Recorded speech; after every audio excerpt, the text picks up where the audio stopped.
well, late night chill, professionally. Absolutely.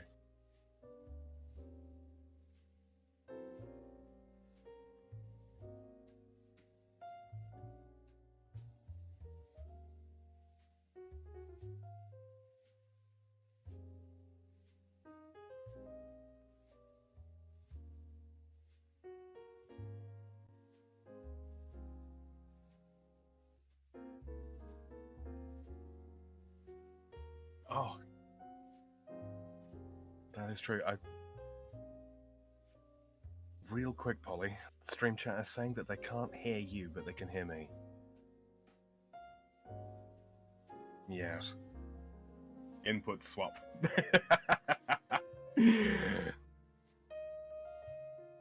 Exactly, Polly. And then, of course, chat has... So, what it is Polly has disassembled the technological behemoth that is his computer rig. I mean, we are talking something like, what's that movie? You know, the movie with the name and stuff. Yeah. So he took it all apart. Sorry? No, not Skynet. HAL 9000. There we go. Yes. So he took apart his equipment and has put it back together again. And of course, as so much technology likes to do these days, it has not configured itself correctly. So he's had to go back through and hey, everybody. There we go. Lovely. All right. I'll Should I have checked that before I went live? Well, yeah. Did I? Well, no. Should I have put chat on the chalkboard? Well, yeah. Did I do it? No. We professional and shit. Yeah. Well, okay, here's what happened, all right? There's actually an explanation. Like Sam said, I took apart my computer. Not the computer. I took apart the, what do you call it? I took every peripheral. Yeah, I took every peripheral off my computer. And for reasons I'll get into later, because it makes some fun stories. And Sam will be able to laugh at me, so I'm sure he'll enjoy it. And when I put it all back together, all the mic inputs and audio outputs were fucked, from Discord to Windows and now OBS. And yeah, considering the Discord, I just dealt with that trying to have a conversation with Sam, and he couldn't hear me and I couldn't hear him. You think I would have thought about that when I set up OBS to run a stream, but no, didn't think of it. Fuck. Ah, well, what are you gonna do? Oh, Jesus. No, I'm just happy you fixed the sound issue from the last time I was on. What was the sound issue then? Ah, you remember the roaring fire that was invoking demons? Yeah, you know actually what I did? I went through every MP4 video element that I have and kiboshed the audio element of it. Most of them are just silence. Yeah. Right? But I don't care. Like, that is the new next step whenever I include a new element in a scene that's an MP4, any kind of video element, to go in and eliminate the audio element because they're fucking in one. Oh. Strange stuff, but yeah, no, that's what that was, people. That's what that was. Oh, we played that record in reverse. Yeah, then demons showed up. It wasn't pretty. And that's how easy it is to fall to the dark side. And chat's on the chalkboard. All right. It only took us, me 4 minutes going. And now I'm going to spread the blame around us. 4 minutes in to get everything up and running. Hey, hold on. It only took us 4 minutes to fix all the technical difficulties? Yes. Polly, that's a Christmas miracle.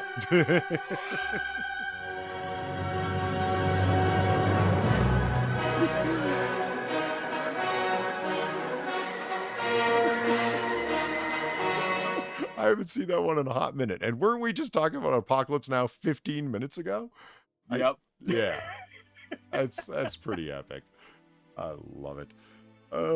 Thank you, Pete Hunt, for the $11 and the Marine Otters. Greatly appreciated. Merry Christmas, Polly. I hope you have a great day. I hope you have a great day too, Pete Hunt. Thank you very much. And before we even went live. Evolved Potato, one of my longest time viewers, but he's also a pretty big ball buster. He's a roaster. Evolved Potato. But that's okay. I dig him anyway. Yes, that's a roaster. He's a roasted potato. Can I kill myself? Hey, fuck you! I want to die! We shouldn't be talking about suicide on fucking Christmas. It's a statistically high time of year. That's not funny. Yeah, that's not a Christmas miracle, people. Don't do it. Some say thank you for the $5. I appreciate the fin. Been banned from Ye Chat. Don't care. Drunk. Have money. You've been banned from the chat? By who? What'd you do? Blame the producer. Don't blame the producer. Just don't name the producer. I adore that X Bubba Hotep thinks that I have a producer.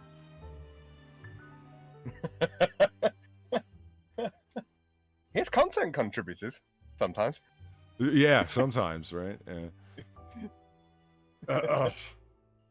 Speaking of, hold on, I gotta DM you this. Where did I put it? See, this is what everybody tuned in for. The good stuff. Oh, there it is. Yeah, there we go. All right. It's a lovely picture. It's allegedly in real color. Is it? Indeed. Okay, hold on. Take a look here. It's just a shame File's not with us right now, because it's right up her street. Yeah. There it is. Jupiter's Moon Io in true color. Awesome. Beautiful. You guys know I love my space shit, so this is actually really interesting. Well, you are the producer. Okay, fine. I'll name the producer. Rudiger. What? Come at me, bro. That actually is pretty fucking cool. Fire that off to Far. She'll get a kick out of that. That's pretty awesome. Oh, yeah. Io and its real color. I'm trusting them. It's hard to trust fucking NASA, man. Why is Neil deGrasse Tyson trending on Christmas? Go to hell. Are you telling the same fucking joke? Are you? I can tell you what he said if you want me to. Sir Isaac Newton being born on Christmas Day? No, not that one. Oh. No, he said that Santa Claus, if he was to deliver presents in a single 24-hour night, he'd have to hit 25,000 homes a minute, one of the two. Did he end it with just saying? Something like that, yeah, I believe he did. I didn't think it was worth dignifying it with actually sending you the link. Good. And look at him trending with 1,300 tweets. That's trending? Man, Elon, I thought you were supposed to have fixed this shit. You're funny, you are. It's good that we can still have fun. That one bugged me with Neil deGrasse Tyson, because as a scientist, I can only be an agnostic. You're a fucking atheist. You just don't have the fucking balls, gumption, or nerve to fucking say it. You moxie-lacking bastard. Just say if a British-sounding Frenchman can say it, you should be able to, Tyson. It just annoys me because he said, look, today we celebrate a man who changed the world. And he's tweeting this out on December 25th. Sir Isaac Newton. Okay. Tyson, are you not, don't your arms get tired, weary from carrying all the L's you pick up? Sir Isaac Newton was not born on December 25th. He's born December 25th of the calendar that we use now. Of the calendar that was in use at the time he was born, he was not born on Christmas Day. You dumb fuck. Now, is that a technical point or a pedantic point? Sure, but that's all Tyson does. That's his jam. Yeah. That's his jam. He's all about extreme pedantry, and he can't even get big shit like that right. Do you think we've been running off of the same fucking Gregorian calendar for whatever amount of time? We haven't. You jackass. There's a reason. It's a question of, what day was George Washington born on? Which calendar? Because it kind of screws things up. Just... Yes! Because the laws of science differ fundamentally from those of... Fuck you! Merry Christmas, Polly. My first present. I love it. That is a real gift right there.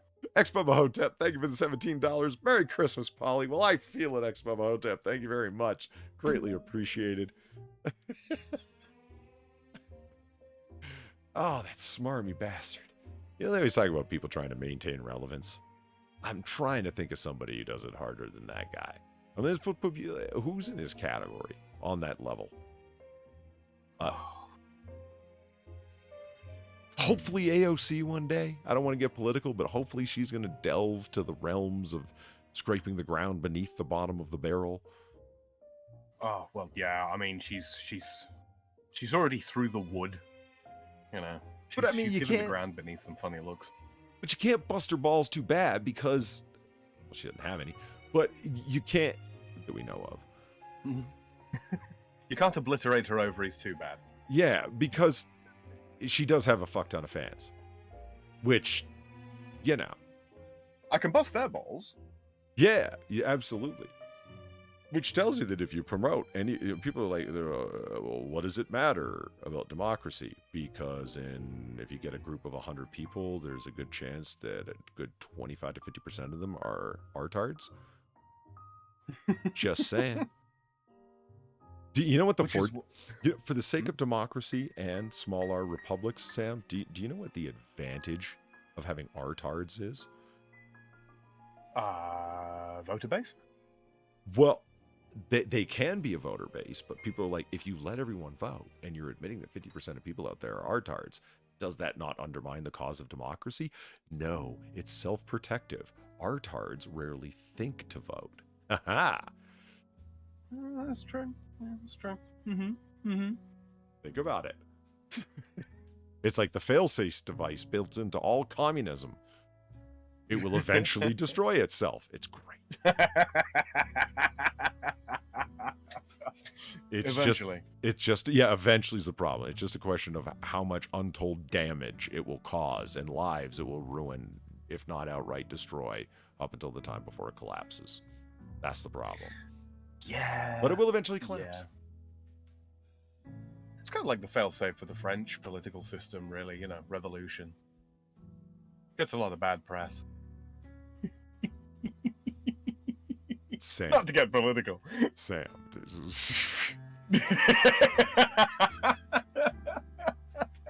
How many republics? Five. Five. Yeah, that's good.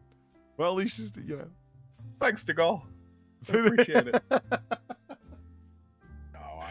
A statement never uttered by anyone anywhere ever outside of France. Yeah, well, I mean, you know, he was the closest thing to an isolationist that there's been in Europe for what, 1,300 years until. Wait, no, that's a little long actually. It's probably closer to 700. I don't know. Santa Claus is a Time Lord. There, problem solved. In your face, Tyson. Yeah. Thank you, Tyrell. That's good news. Oh, Pete Hunt asks in chat, Polydub, speaking of presents, did you get that onesie? Ordered, but it's not going to arrive until after New Year's. Oh, well, that's disappointing. Yeah, but the good news is it's still going to be cold as fuck after New Year's, so it'll be handy. And if you're not a heathen, or you're just into celebrating awesome things, Christmas begins on the 25th. It doesn't end on Thank the 25th. you for your inclusiveness, Polly. I appreciate that. Well,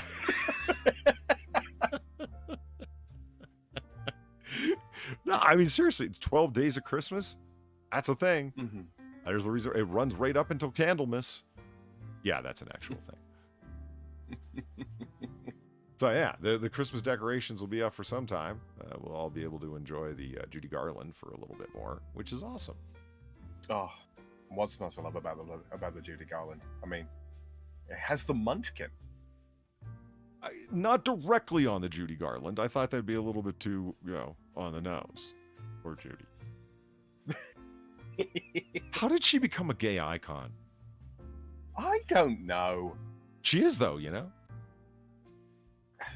Is she? Yeah. For whom? Well, gays. It's kind of in the phrase. But which gays, Polly? But which gays? Well, Male gays? They are a monolithic hive mind, Sam. What do you mean? I remember reading her saying, when someone asked her, what do you think about being a gay icon? And she said, I don't know. I would. Sam, look. Okay, hold on. I gotta share fucking. Because you won't know what the fuck I'm talking about. The professional. Better readability. We do a little streaming. Go live. There we are. Boom. So chat can see it too. My God, there's a Wikipedia page for it. Judy Garland as a gay icon. Oh, good God. Why is Judy Garland the ultimate gay icon? BBC Culture. How Judy Garland became a gay icon and why she endures as one. Do you see what I'm saying? Like, this is not something... I was surprised to find this out. I was like, really? Why? She wasn't gay. And she wasn't. Right. This is like how Cher is a trans icon. Whatever.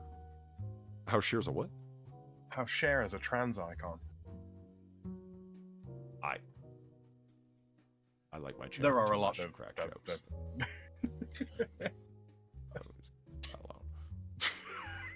She didn't look like a dude at all. What do you mean, Sam? That's horrible what you just said. No, I didn't say it. I remember watching an interview where somebody asked her the question, though. And it was like, her response was kind of strange. She's like, what, me? Really? Okay, actually, I'm a little bit confused. She was, me really, I look like a dude, or me really, I'm an icon? Me really, I'm an icon. I think she took it in the best way possible, bless her.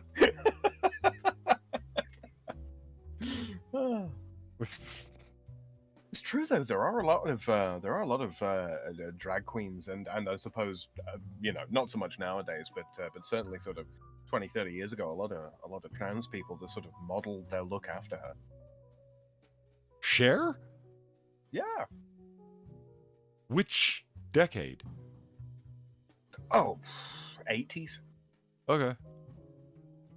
Like, you remember 70s Cher?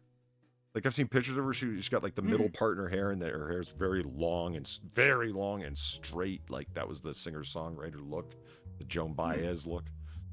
Yeah. Which to be honest with you, I've got to be honest with you, I kind of appreciate that as an aesthetic. I do. It's not Lady Gaga, It's not overblown and ridiculous and in your face. So. I don't know. I think that. What was the thing that TikTok people were? TikTok Zoomers were complaining at all of the millennials that were up on their stream and or up on their platform rather, and the big difference between them is that the Zoomers wore mom jeans, and the millennials didn't. And this was all females doing this, by the way.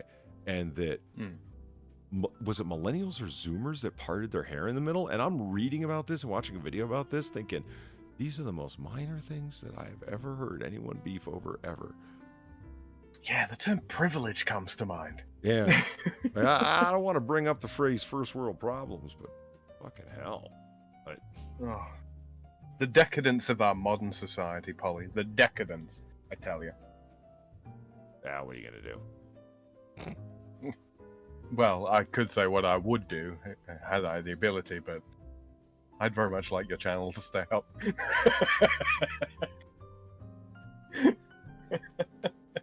Hey, did you know we're living in the golden age of cocaine? What? Yeah, look. Holy crap. Yeah. And this is a Bloomberg News putting it out, too. We are... Ah, well, he would. Yeah, right? It's like, we're not actually. He's just hoping that he can, like, spurn something, you know what I mean? Put a little fire in the engine. He's invested in Colombia lately.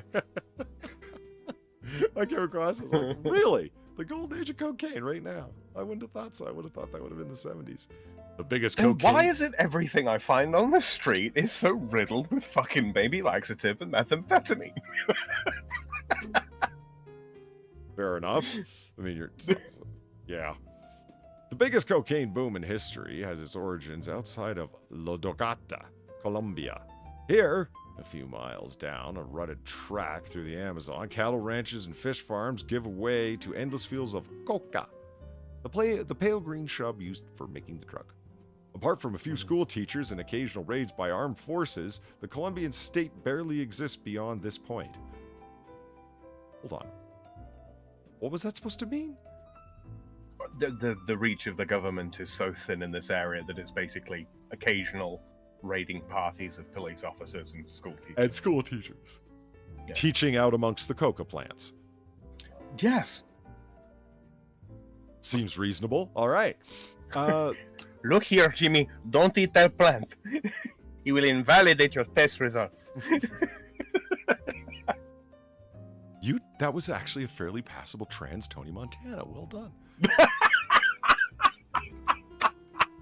That's pretty good. I was kind of going for Spanish, but fuck it. Holy fuck.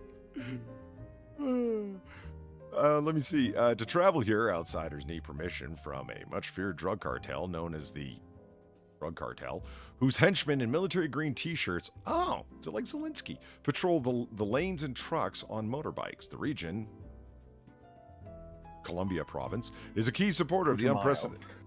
What? Putumayo. Sounds like a minor holiday.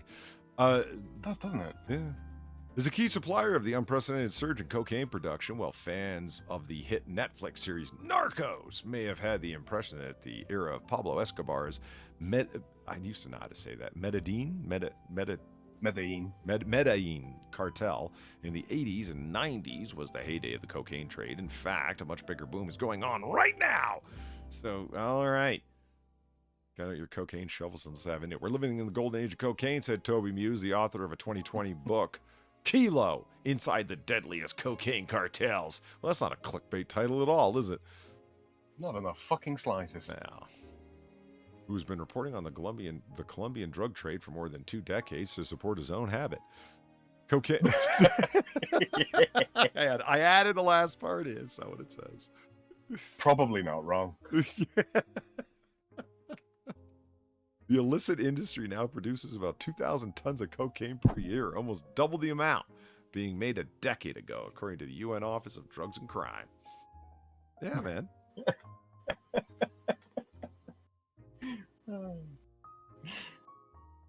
Hey, police used a chainsaw to break into a cocaine dealer's home. Tell me there's a video for that. It looks like there is. Slow loading one. Is this an ad? I think this is an ad. Yeah, well, yeah. It's a political Go ad. nuclear. Are you fucking kidding me? See, this is why you get U-Block Origin. Mm-hmm. Take me off to a place that I didn't want to be. Look at this.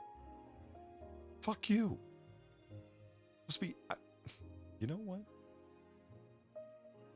Footage shows the moment when police use a chainsaw to break into the home of a cocaine dealer, but we can only see ads for green energy bullshit that'll never end up working. It's all just a massive scam to bilk the government, meaning the taxpayer, of as much money as possible. Preach.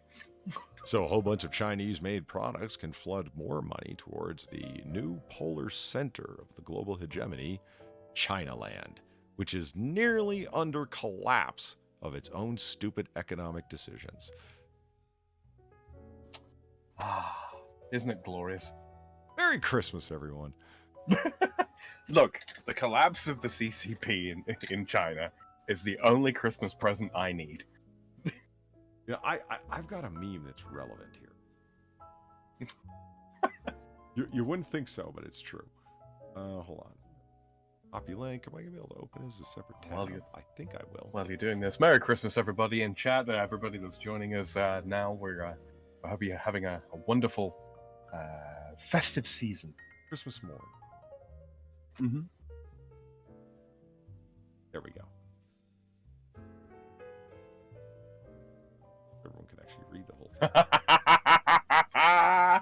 Oh no! Yeah. Just gonna leave that up for a minute. Oh dear. This isn't just funny. This is irony encapsulated. This is fucking brilliant. When life imitates art, art imitates life. Oh yeah, like everybody do a screen capture of this and just be like, You see this entirety of the American left? This is how you meme. yeah. This works on several levels. Not only does it make fun of a given policy, not only does it make fun of the economic decisions of a given country that's being trumpeted as the path forward by certain Klaus Schwab type individuals. It's also a emblematic example of what irony actually is. Irony's not coincidence, ladies and gentlemen. It's irony. Indeed. You know, like this is better than, misspelling literacy.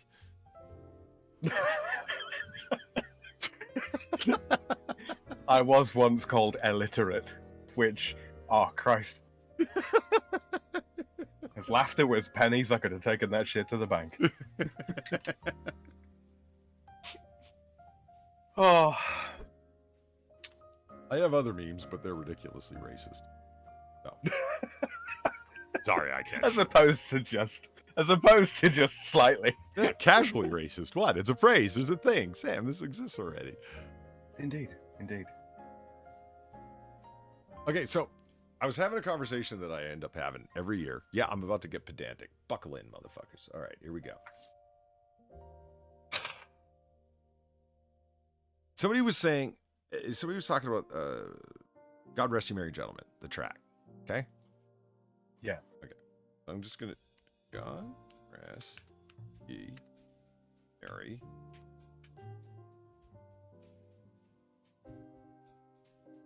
Now. Damn. Yes. Where does the comma go?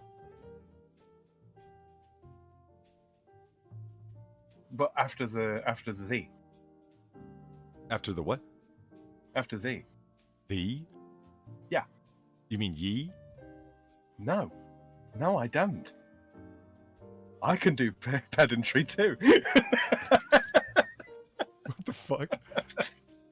The Y, it comes from the letter thorn. It's supposed to be said thee, not ye. So you think it should look like this? Yeah. You're wrong. Am I? Yeah. So How's that? we're doing Polly's pedantic trivia here.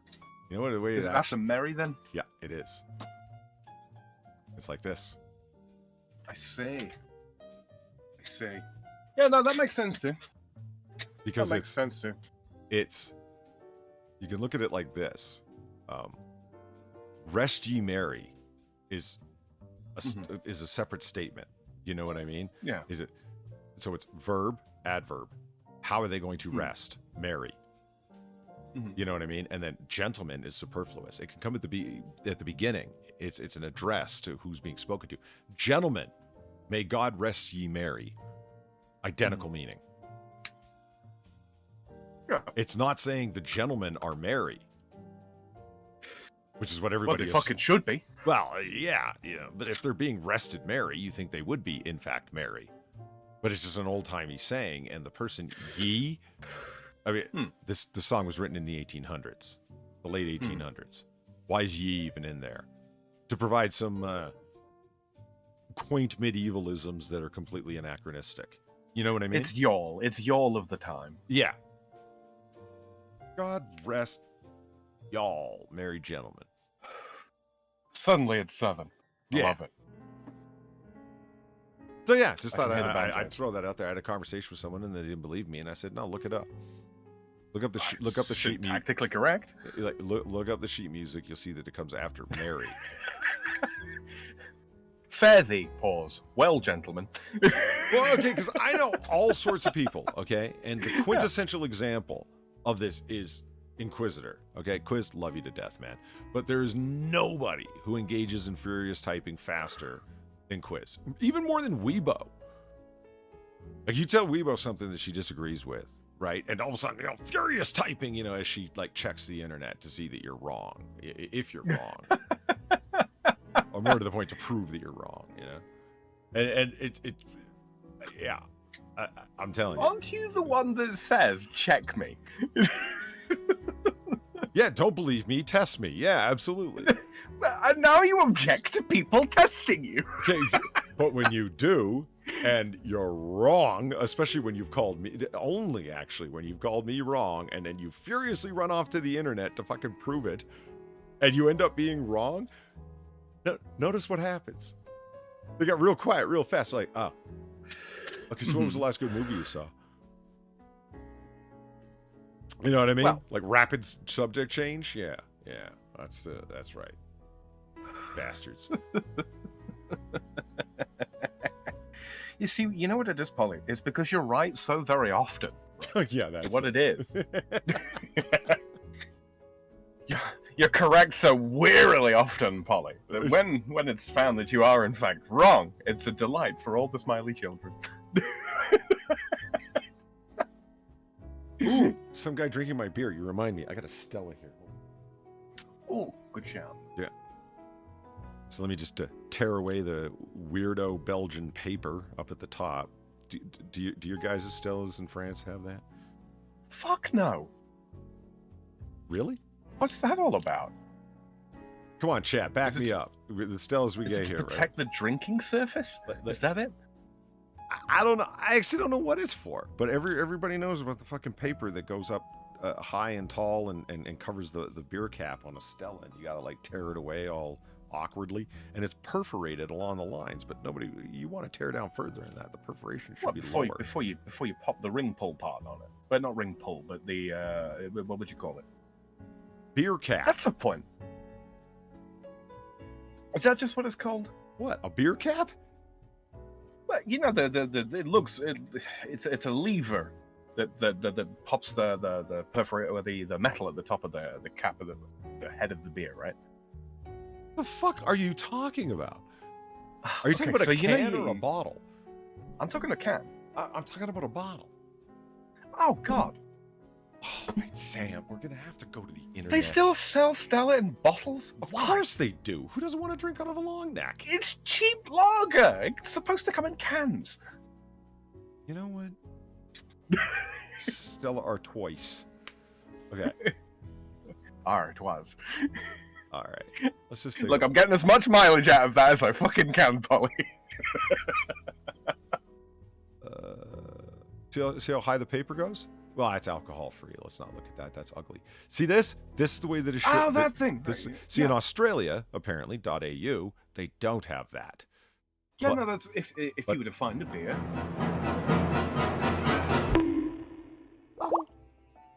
Bonk. Lindsay Ellis's mugshot. Hey, Lindsay Ellis's mugshot. We're just opening some liquor. Convenient you showed up at this time. Thank you for the $2. If you don't want to end up with a Charlie Brown-sized head like mine or end up getting arrested for drunken disorderly conduct, stay away from Southern Comfort Eggnog. Good advice. All right, I'll do it. We'll look up.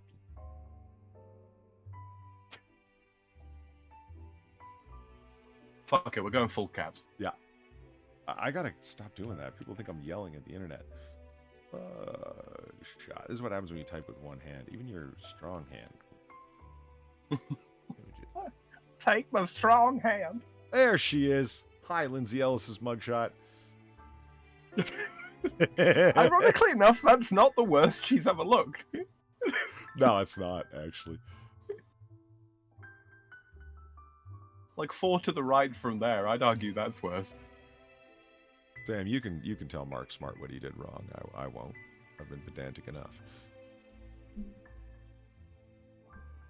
Oh, I'm not sure I have the heart. Well, it's a French word. That's why I called you in. The meaning was conveyed, and it's Christmas. I'm feeling slightly less uncharitable than I usually am. Is that right? No, I'm lying. On Christmas. Any drink is superior in glass. You're right, Justin Wilson. You are correct. Oh, yeah, but it's cheap lager. I mean, you know. you can put a turd in a tux. Doesn't mean it's not a turd. All right, Sam. You motherfucker. Yeah. What is not cheap lager? Fill us in, man.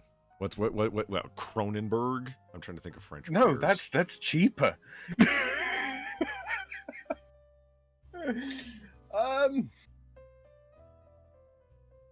Don't be fooled, Yeah, guys. none Those are come tig old to mind. biggies, but it's because she's chubby everywhere else too.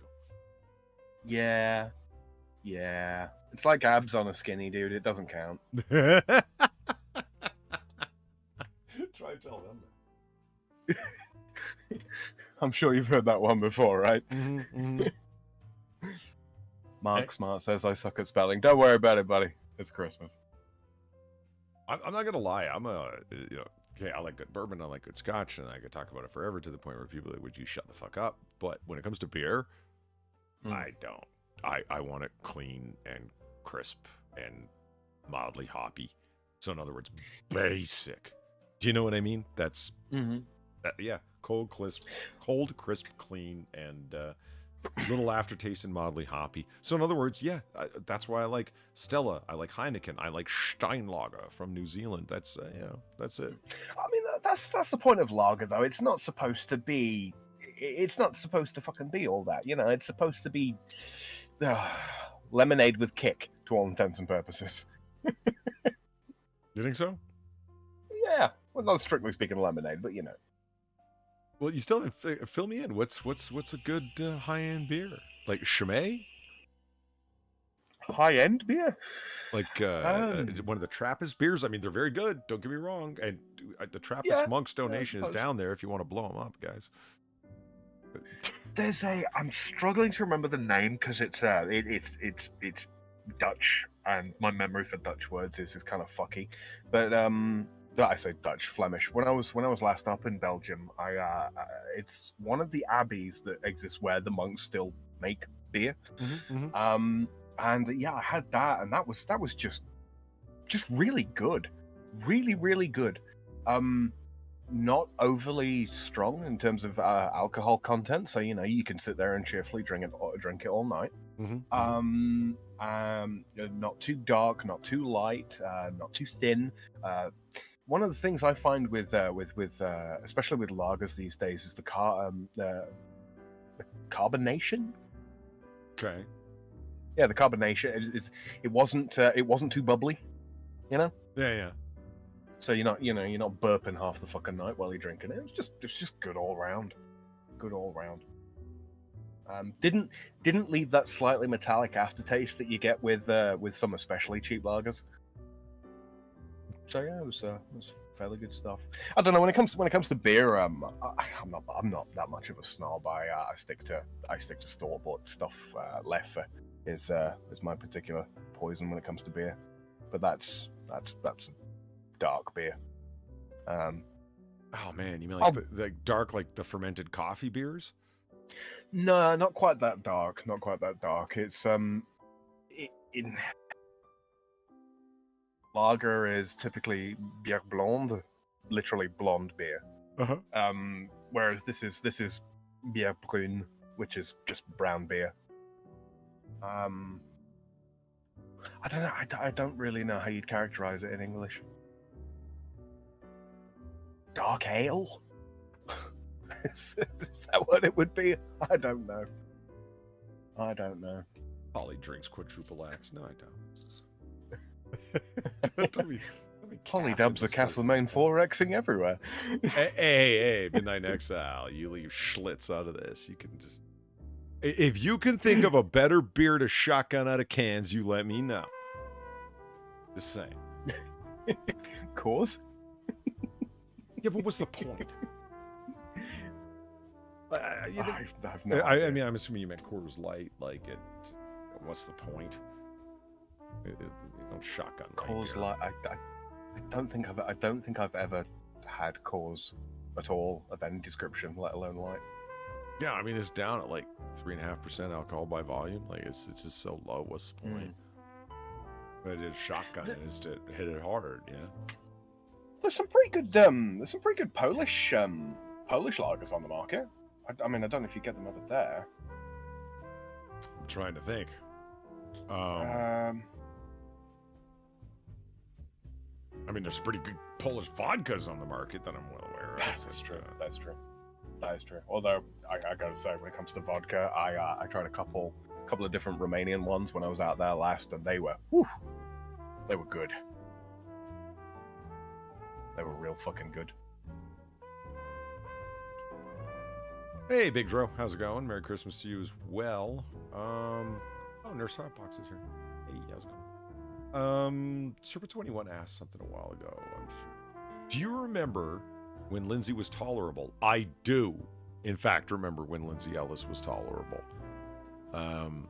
She's always kind of been the way that she is, but there was a time when she was legitimately funny and wasn't full bread tube, et cetera, et cetera, et cetera. Far and I talk about it from time to time, where it's like, remember this video that she did? Oh, yeah, that was good. There was some half decent jokes in there. Like, she's not, like, rib-tickling, knee-slappingly funny, but there was some, like, level jokes, if you know what I mean. And she could edit a video together just fine and whatnot, and then went full fucking bread tube. So, yeah, I absolutely remember when this was half decently tolerable. But it's been a minute. Definitely been a minute.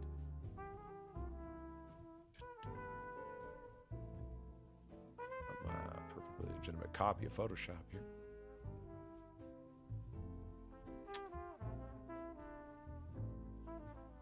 Justin Wilson, is Bud Light even beer? I mean, really? No, not really. Really? No, not in my opinion. I'm not a Budweiser guy. Not at all. Pabst Blue Ribbon's real beer.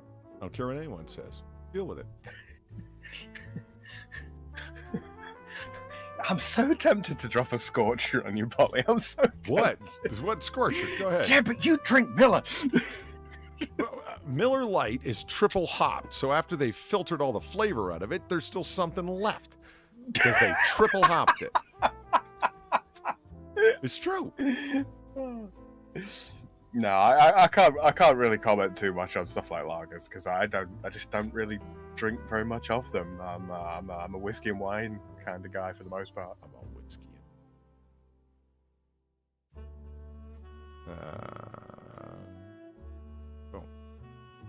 Or like triple hopped, baby. Look, it says right there, a fine Pilsner. Deal with it. You know what's up? Oh, Hoegaarden. There you go. There's a decent lager. The Fogmaster? What about the Fogmaster? It looks like somebody spooged in it. Because it's wheat beer. Everybody with their oranges and shit that they're putting in it. Nah, man, that's some hipster shit. No, fuck all that. Ooh, garden.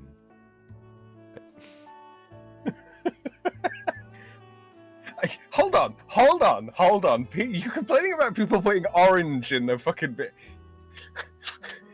Don't you drink Corona? Whoa, pump the brakes, kid. No, I'm not shitting on Corona. I'm not shitting on Corona. It's fair enough. It's fair. Look. If you're in fucking Florida or something like that in the summer when it is fucking roasting hot and yet the humidity is still 158 fucking %. Yeah. Liquid water is actually suspended in the air, and you just want something to take the edge off it. Corona's your beer. It absolutely is. But I like Corona with a lime. I actually dig it. Because you nailed it. You summed it up perfectly. Hot day, and you're starting a cookout. It's like East Coast hot temperatures in like July. That's the beer for 4th of July cookouts, like when you're starting to drink it like noon. Because it's really more hydration with a mild amount of alcohol. You know what I mean? Exactly. Exactly. You can't do dark beers when it's like that. It's just... No! You'll be sick. You'll be fucking sick. And the other thing about it is, if you dig the lime, the particular really light hop, minor amount of wheat flavor that it's got going on, works with the lime if you like lime. So it's a win. On that basis, because it's thirst quenching in the heat. So yeah, you nailed the context. Now, on a cold winter's night, no, you don't want a fucking ice cold Corona. But I'll tell you the No, thing. that's when you drink Skull. The thing that confuses the shit out of me is the is Corona Light. Like, wait, what? So, what? Hydrogenated what? No, it exists, Sam. It actually exists. Oh God. I don't know if they spelled Lite. They probably spell it correctly. There it is, Corona Light. That's like the Coca-Cola Zero of beer. Yeah, well, it's only 99 calories. Well, yeah, it's fucking water.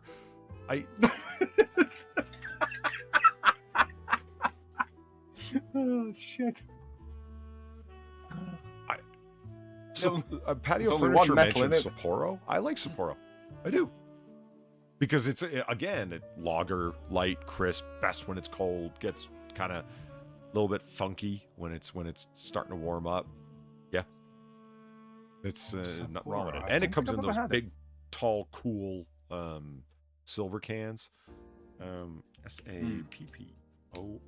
is that? Yeah, okay. Spell it, sell it, whatever. Okay, well, this isn't what I was expecting. Let's try that again. Sapporo beer. See, it comes in cans like that. Oh. You ever had one of these? Okay, Seen one of those? Unusual. No, never had one. Yeah, the beers that I've been describing, if that sounds something like you'd like this, if that makes sense. Yeah. I'd give it a shot. Well, I mean, fuck it. When it comes to beer, I'll give anything a shot at least once. Yeah. Expo Hotep Polly, have you tried a stout aged in bourbon barrels? I have. I like it. The carameliness and the oakiness and the vanilla and the whatnot, what you get from standard white American oak charred barrels. Yeah, it's a win. Totally a fucking win. Oh, Justin Wilson calls that a pretty decent one. He's become a fan of a British ale called Old Speckled Hen. Yeah, that's not bad actually. That's not bad stuff. Yeah, I know Old Speckled Hen. What's the one that? Jesus Christ! When I used to do I worked at the wine spirits emporium when I was doing the sommelier thing. Trying to remember. Innis and I was hitting hotkeys without knowing it. Shit. Okay. You ever do that? Hit hotkeys without realizing it. Yeah, all the time. All the time. Innocent Gun. Yes. Yeah. Mm-hmm. Had people asking all the time for Innocent Gun. Well, it is America after all. All guns are innocent until they're taken into the hands of a criminal. But yeah, innocent until proven shooting. Yeah. I've had Innocent Gun, and I don't know. Maybe it was just me. Maybe it was a bad batch, or a batch that had gone skunky and stale. But it had the worst fucking aftertaste. I was like swishing with fucking Woodford Reserve just to get rid of the flavor. Stay away from fucking Grimbergen then. Mark Smarts asked, what time do you lot start drinking? It's been about 15 minutes now. We'll put it this way, it's 25 to midday here already, and I'm 2 Black Russians in, so... Are you really? Yeah. Good for you. Okay. I like Black Russians. I do. I've been on a Black Russian kick lately, and I cannot tell you why. But, yeah, I've been appreciating them. Trying to de-speckle her face. It's so blotchy. I'm trying to help her. Oh, God. What? And suddenly we're a women's fashion magazine. No, I want her to be the new Smiley Bird. Hold on. You're going to give her the full smooth Yoda treatment. Happy Bird into it. Bird in a while in the bar. Come on, Happy.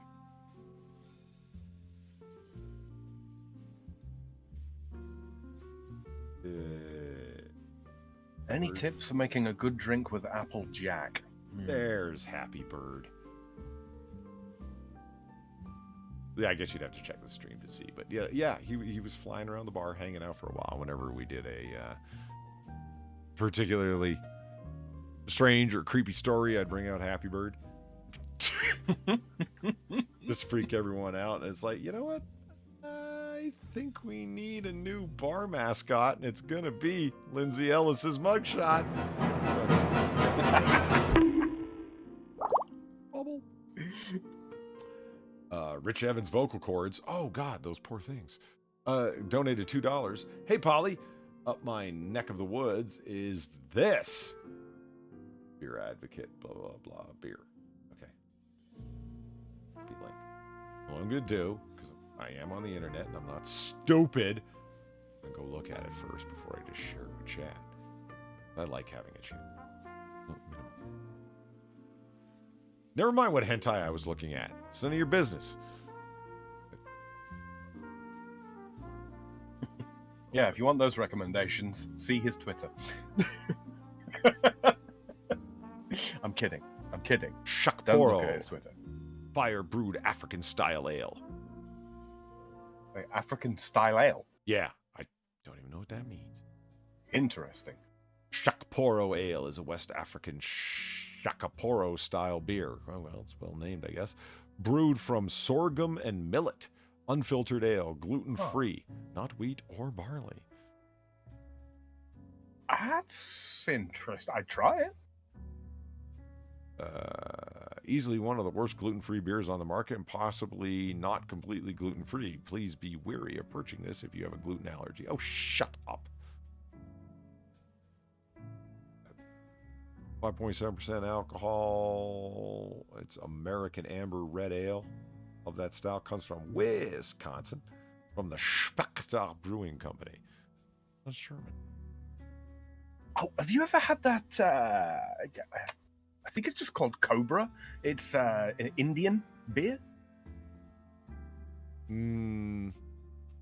As in dot Indian, not feather Indian. Yeah, well, I had assumed. Oh, well, I mean, you know, feather Indians and alcohol. Who knows, right? Yeah, you know, fire water doesn't sit too well with them. I get you.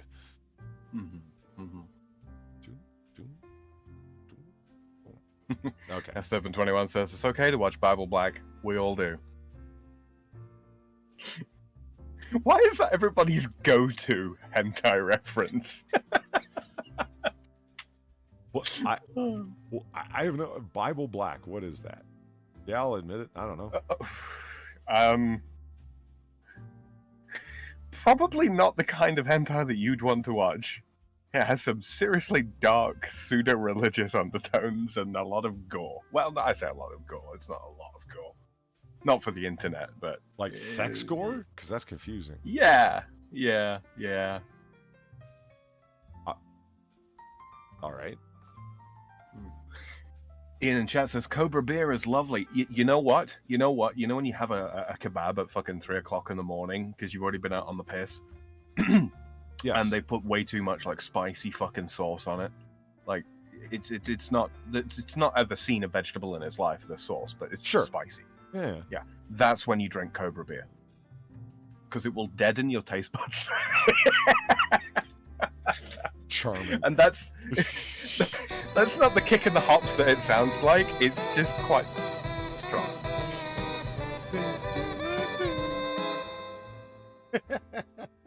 Who doesn't enjoy a little automaton Mariah? Pete Hunt, thank you for the $8. I have to go. Merry Christmas, all. You are all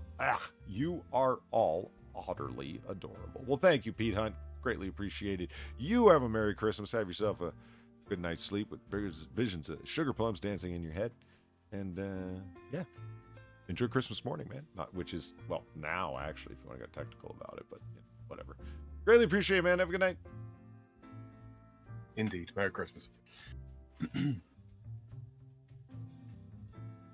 So what I am doing now.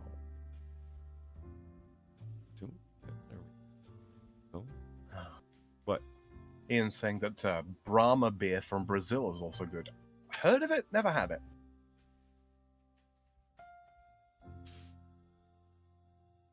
Patio Furniture saying crazy horse beer. Never heard of it. I feel like that's something Sinatra would probably know about. Why? Him and horses, man.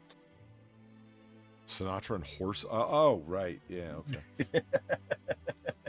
A little slow on the uptake. I've been drinking. It's fine. Oh, no. Real quick, a little bit of a news for people as regards to me. If anybody's around, the people that have been hassling me about donations and such. It is properly in the pipeline now. I've just got a couple more kinks I want to work out with it, make sure that that it's all functioning as intended. I also want to put together some actual donation-y stuff for you to enjoy if anybody sends their hands up throwing a couple of bucks my way. I'd hope to have it sorted for tonight, but unfortunately, yeah, I've run into some technical issues with it. But yeah, soon, TM. Soon, TM. Yeah. All right, I'll buy that for now. Mm-hmm. For now. For now, registered trademark. Why is everyone's go-to? Have you seen the stepsister with cute short hair, stockings, and extra big tits? Closest thing I have to a waifu. Yeah, I suppose. I don't know. Have you? What the hell are you people talking about? That's Bible Black. Oh. Yeah. Yeah, this is something I can't look up without losing my channel. Is that right? Yeah. It's it's up there in terms of hentai. Why y'all so sick? And on Christmas, Serpent 21. Jesus. Not on Christmas, damn it. No masturbating on Jesus' birthday. Well, that's fair, isn't it? I believe it. I believe it's a rule. And a right one. I mean, it just... I'm just going to pretend that her strands of hair. I'm not going to go through the trouble to make sure to isolate those strands. Do it. You know why? That's too much like work, right, Polly? Yeah. Oh, Christ. Look, I took a shot of Maker's 101, and now I'm fucking chasing it with fucking Belgian beer, all right? Cheap Belgian beer. Be happy that I'm operating my mouse with a reasonable amount of dexterity. Not saying this is dexterous, but, you know, getting it done. You know who I feel bad for? People that have never watched Noir Bar. They're tuning in right now, and they're thinking, what the fuck has happened to YouTube content quality?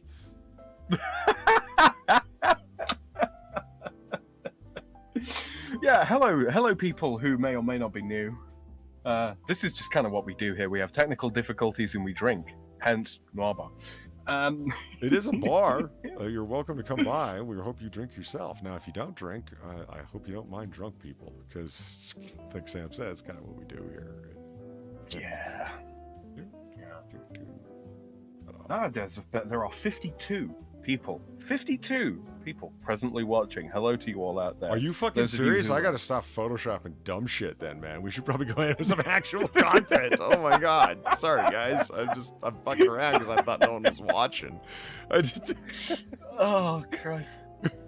There's only so much space filling I could do, Polly. Well, you can tell I'm doing something. It's not like I'm not. Wait, what the hell happened?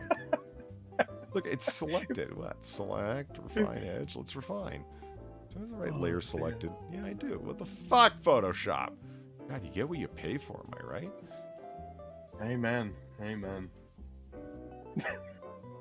See, there is no smoothing her hair. That's the trouble. Okay. You didn't pick exactly a great picture to attempt to do it with. Well, can I be held responsible if Nashville's police department has the lowest res fucking cameras ever for taking fucking mugshots? It's not my fault. No one says that. Kathy Griffin's bikini pics. Thank you for the $2. Wait, if Lindsay is the new mascot for your bar, is she the new failed actress bar whore? No. That spot is taken for life. The Queen of Sussex. Queen of Sucks. Fuck that bitch. Well, she probably does suck a Saxon from time to time. Yeah. Remember when royalty was associated with class? I do. No. Fifth Republic, Polly. Republic.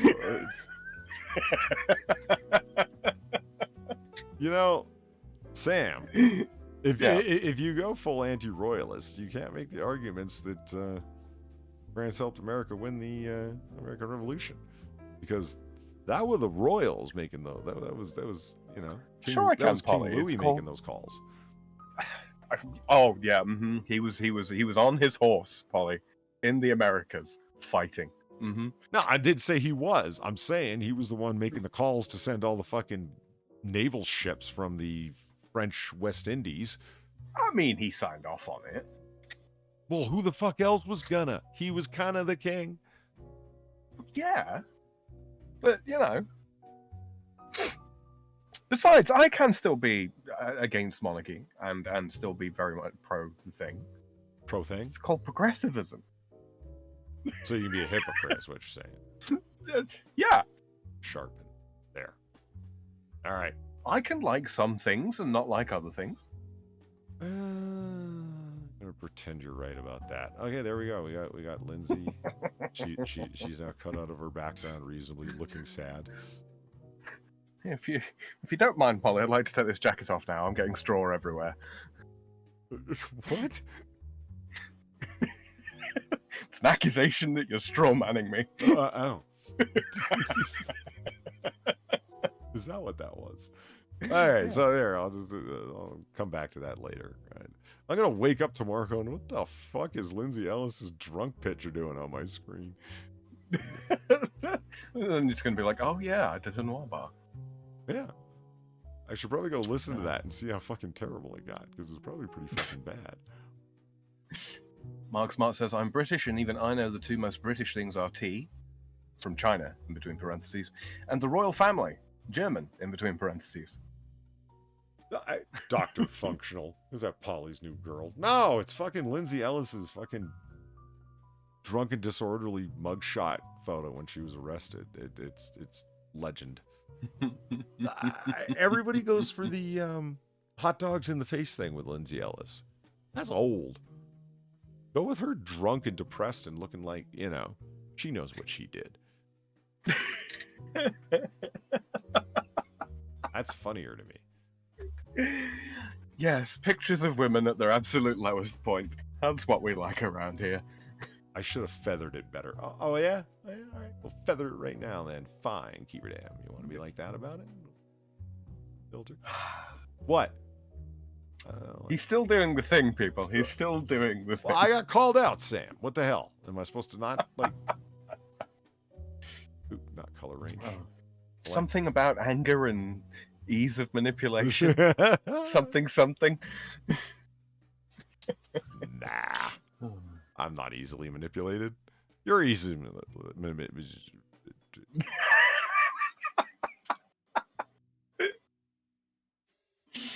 Oh.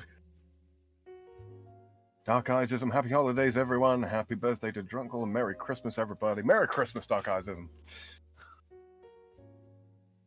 There we go. Okay. Episode 21. She knows what she did. Feminism.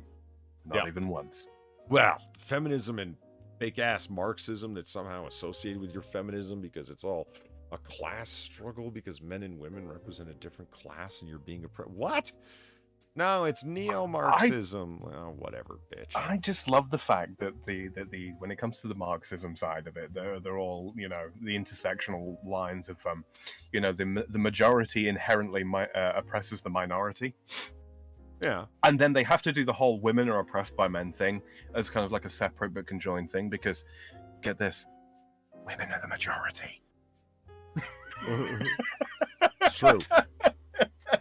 Fucking true. Right. Let's see. Let's check out a quick story here. Florida teen allegedly stabbed, beat mother with a frying pan over keeping his room clean. Oh, we've all been there. Have we? Well, a Florida teenager is accused of trying to kill his mother because she kept asking him to clean his room, allegedly beat her with a frying pan, and stabbed her with a pocket knife. Well, now you could have included that. Oh, yeah, stab. There it is. Whatever. Tobias Toby Jacob Brewer from Florida. Huh. Interesting.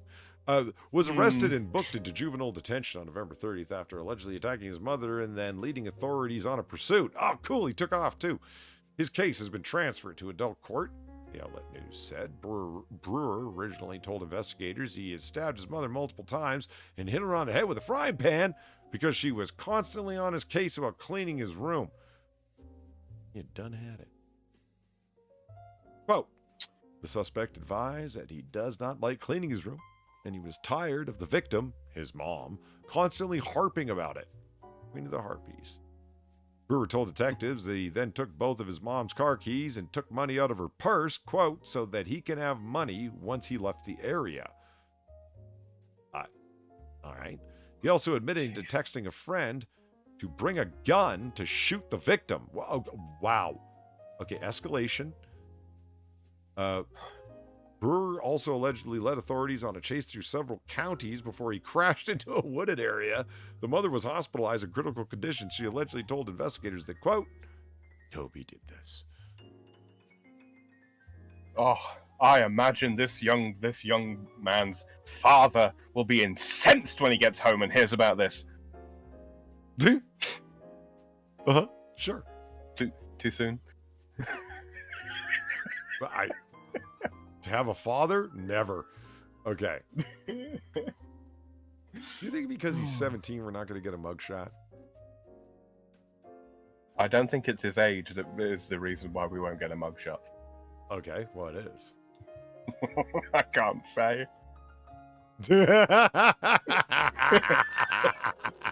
Oh, Toby. I believe I have hinted strongly enough. Oh, bro. I mean, oh, your face is a perfect circle. Oh dear. I am surprised. I am genuinely surprised. Is he more? Shit. I'm too drunk to be witty about this. You were gonna say something racist, weren't you? I was. I absolutely was. I am pleasantly surprised, and I'm prepared to retract my statement. Over cleaning his room? No. Over giving him money for questionable purposes? Look at that face, though. I know. This, look, human beings are supposed to have a certain amount of chromosomes. No more, no less. This man's got, a little bit more or less than a dozen, if you know what I'm saying. Like, yeah. That is the kid. He looks like the kid that sits in the back of the classroom pulling legs off of spiders. Mm-hmm. He does. Yeah. And then later on complaining on TikTok that he's a nice guy and he doesn't understand why women aren't responding to his very sweet overtures. Amen. Yeah, this is quintessential nice guy. Let's see. Facial recognition tech gets Girl Scout mom booted from Rockette show due to where she works. She's stripper. A recent incident at Radio City Music Hall involving the mother of a Girl Scout is shedding light on the growing controversy of facial recognition, as critics claim it's being used to target perceived enemies, in this case, one of the most famous companies in the country. Kelly Conlon and her daughter came to New York City the weekend after Thanksgiving as part of the Girl Scout field trip to Radio City Music Hall to see the Christmas spectacular show, but while her daughter, other members of the Girl Scout troop, and their mothers got to enjoy the show, colon malfunctioned.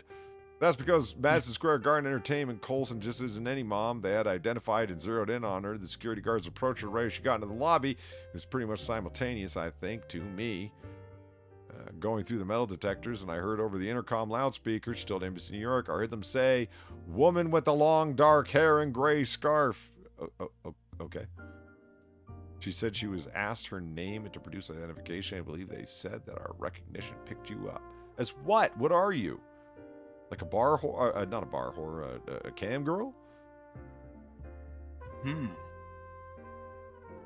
A sign says facial recognition is used as a security measure to ensure safety for our guests and employees. She said she posed no threat, but the guards still kicked her out with the explanation that they knew she was an attorney? Huh. What? With the explanation they knew she was an attorney. You took that long to get to that? Okay, now this is irony. They knew my name before I told them. They knew the firm I was associated with before I told them. And they told me I was not allowed to be there. Why? Why would you fuck with lawyers of all people? She's an associate at the New Jersey-based law firm Davis Bagels and Locks. Yeah. Which for years has been involved in personal injury litigation against a restaurant venue, now under the umbrella management of MSG Entertainment. I don't practice in New York. Monosodium glutamate. Yeah. So what is MSG Entertainment own the Radio City Rockettes or something? Perhaps. You'd imagine so, right? Why else would they have? Fine. MSG instituted a straightforward policy that precludes attorneys pursuing active litigation against the company from attending events at our venues until that litigation is resolved. While we understand this policy is disappointing to some, we cannot ignore the fact that litigation creates an inherently adverse environment. All impacted attorneys were notified of the policy, including David, Locks and Salmon, which was notified twice. This is... Well, pretty close. Yeah, that is fairly close, isn't it? Yeah. I mean... Shape of the nose, shape of the brow, shape of the ears. It is all there. Beard shape, receding hairline, guy. like very low on the face ears, low on the head ears. I mean, that's not that far could be off, the same man. guy a year apart, yeah. It really could. I mean, the United States is a very litigious place. You're going to get sued over whatever the fuck, but like, hey, facial recognition software ain't what it's cracked up to be. Man, let's face it, it's going to end up, keeping lawyers out of fucking Rockette shows and arresting guys that actually do resemble other guys. I went when I was over there. I got threatened with a lawsuit. I was dying for a piss. And so I looked around as you do, and this is out in rural fucking Utah, right? So I'm looking around, and there's nowhere to go for a piss. So I thought, fuck it, I'll find like a side street or some bullshit, right? With some trees, some bushes, some seclusion, whatever. I jump out, I'm gone off, I'm into the bushes or whatever. You could probably see like the top of my head from the road. Some bitch pulls up. Christ alive. When a man can't even piss anymore, it's gone too far. Okay, so you're moving back to the Republic, am I right? Yeah, to the States, yes. Yeah. Now, do laws for public urination work in France or anywhere in Europe that you might be aware of? We just don't fucking have them. Well, that explains a lot of Europe. Huh.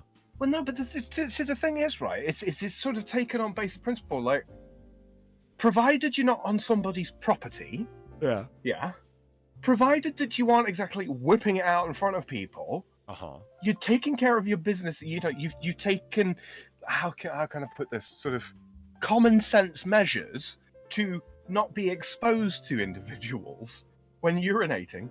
It's not a fucking problem.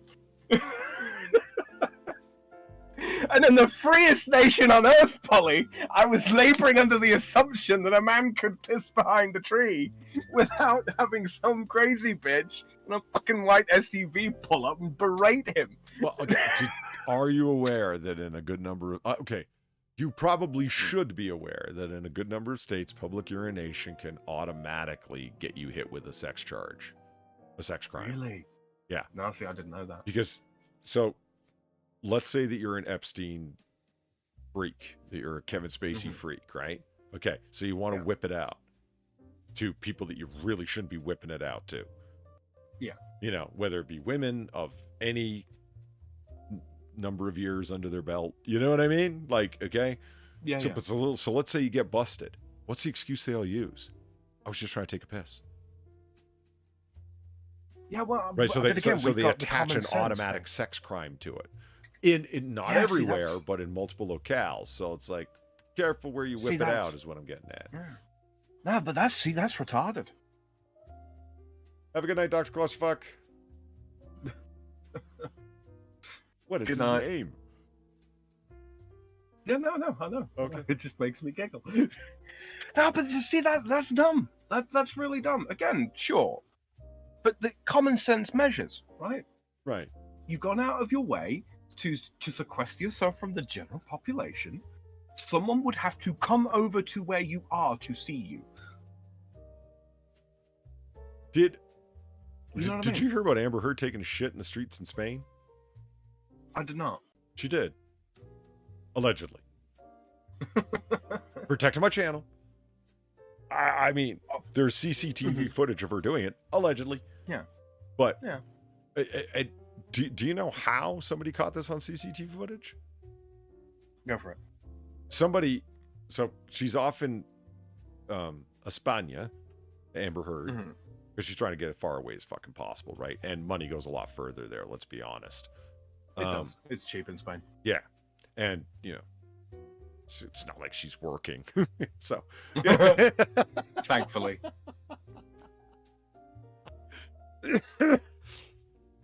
You know, her neighbors know who she is, and she has people over and they're partying and they're drinking.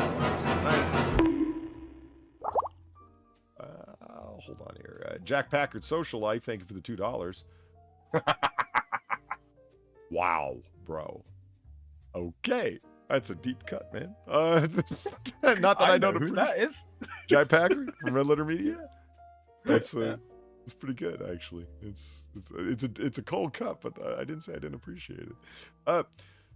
So, Mike, would you recommend Neil deGrasse Tyson's Christmas special? No, Jay, I wouldn't. I think I would recommend it to nobody. I would rather watch all 93 copies of Nuki. Have you seen their Nuki wall on Red Letter Media? No, I haven't. It's been a while since I watched any Red Letter. Do you know the film Nuki? You're aware of it? Yeah. People keep sending it to them, apparently unaware that they've already got an entire wall of fucking Nuki VHS videos. And I think also a number of people are just sending it to them like, yeah, fuck, here, add it to your Nuki collection. You know what I mean? And so, yeah, they got a Nuki wall.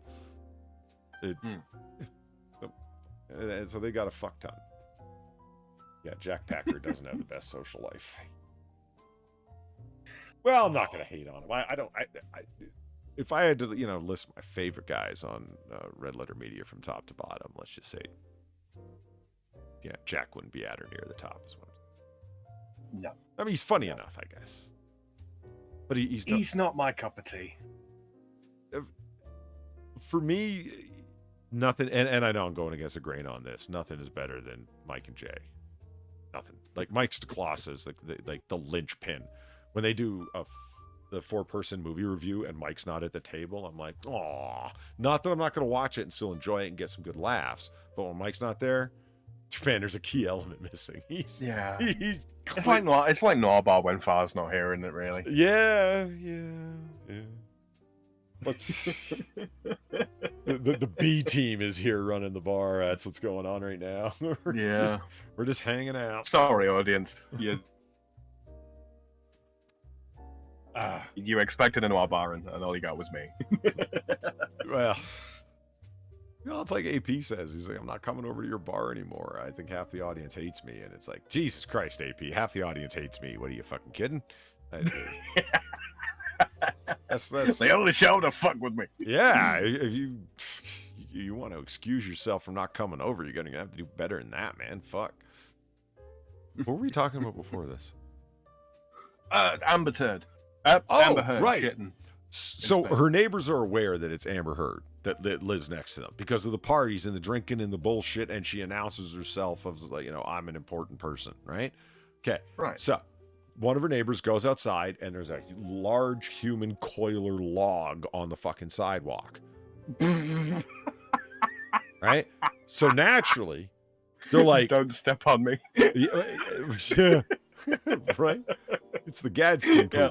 So she goes back, the person, it's like, we got CCTV cameras. So they go back, and fucking sure enough, there's Amber Heard dropping trow and shitting right on the fucking sidewalk in the plain view. Like, this isn't around a corner like you were talking about. That's what jogged my memory about it. And this just happened. What is with this? Why do you hate toilets so much, Amber Heard? She's like a dog. I get it. She thinks if she shits on it, it makes it her property. What, was she trying to claim Johnny Depp's side of the bed? Is that why she shit on his pillow? Absolutely. Absolutely it is. I don't know, man. The woman is an animal, allegedly. Oh, yeah. I mean, I see, this is the thing. If you shit on someone's bed out of some kind, it's a one-off thing. You were drunk. This is the best you could come up with because you're a moron like Amber Heard, and you just. But when you're multiple times avoiding toilets, you've either got some kind of psychosis when it comes to toilets, or you're just a dirty, dirty fucking person. And I'm opting allegedly for the latter, which makes me think this woman is probably, not the best smelling thing. There are a lot of celebrities that are apparently weirdly unclean. That's what I mean. Like, Amber Heard might be sticky to the touch, is what I'm saying. Oh no! Oh God! I thought I was disgusted as I could be with that woman, allegedly. I'm gonna keep doing it until it gets a laugh out of the audience, and you can't stop me.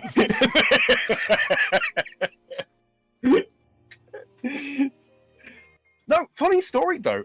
We have a law here in France, and this might strike you as being a little unusual, but it's a little outmoded now. But there are still provisions in place. If a pregnant woman is walking down the street and she finds herself experiencing an episode of incontinence, as can happen with pregnant women, yes, she has the right to request of a gendarme his cape or cloak to surround herself with, so that she may squat in the street and urinate. Huh.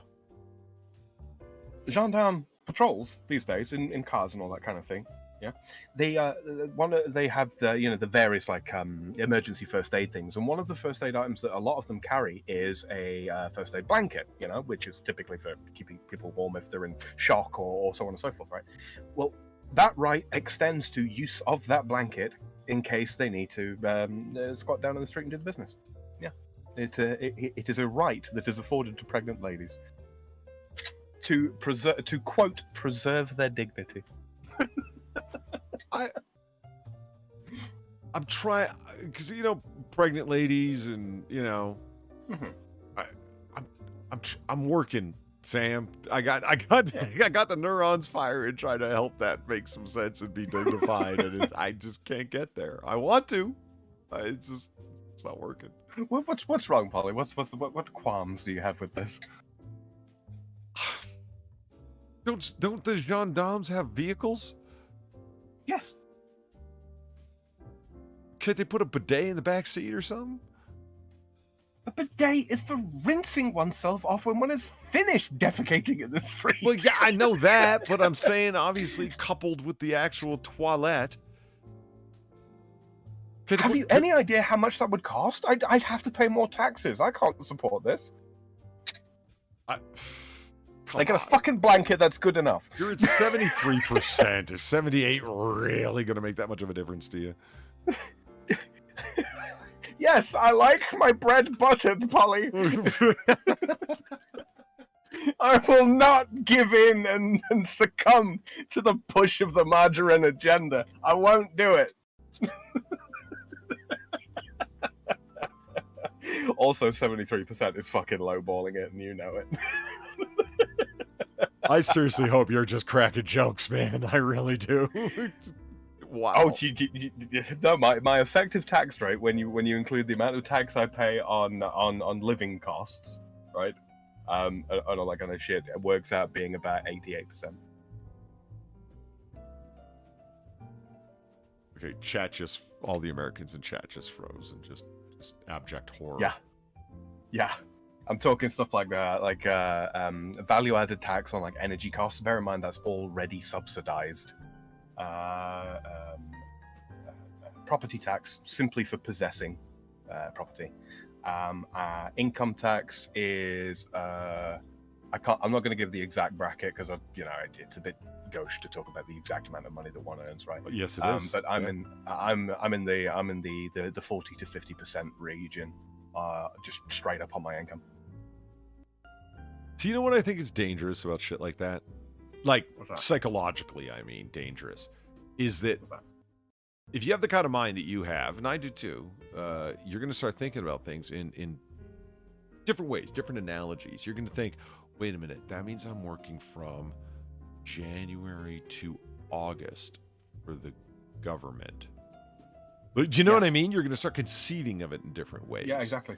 You know, like, or if I break it down on, let's say I work an 8-hour day, okay, that means I'm working. You know what I mean? And I'm just, that's a recipe for resentment and well, the need for a sixth republic.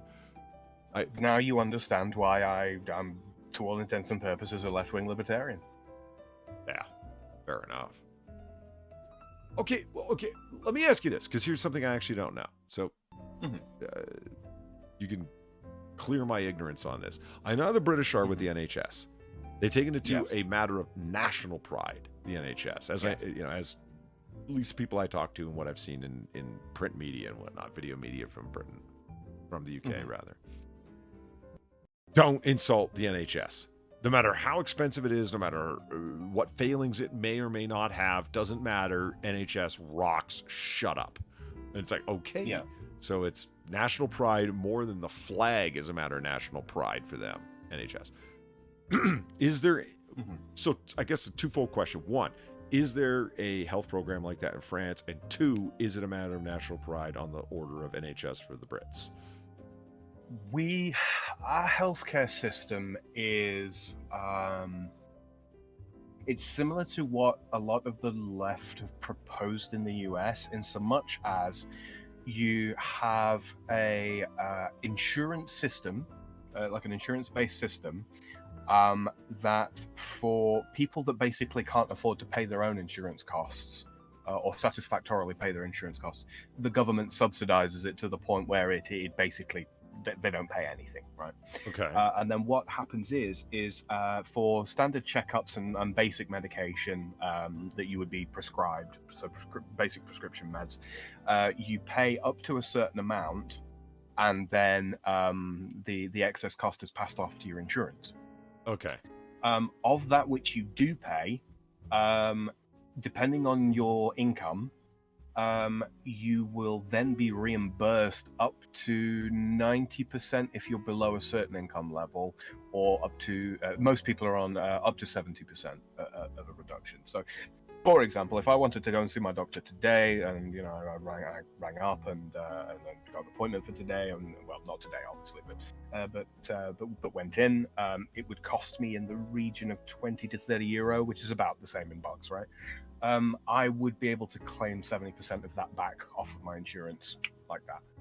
And that's just sort of standard the way it is. Do we have a certain amount of pride over our healthcare system? Yeah, we do. We do. Unlike the NHS, we don't have like 15-hour wait times in our ER. I mean, it gets bad in the innermost parts of really big cities. It does, just because population density, right? But no, for the most part, no. We're quite happy with our healthcare system. It is expensive.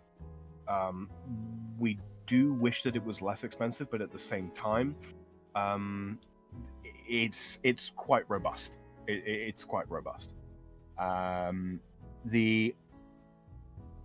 we as proud of it to the point that the British are? No, absolutely not. We don't hold it in that high a regard. That being said, our healthcare system doesn't have the same history attached to it. So, what? Okay.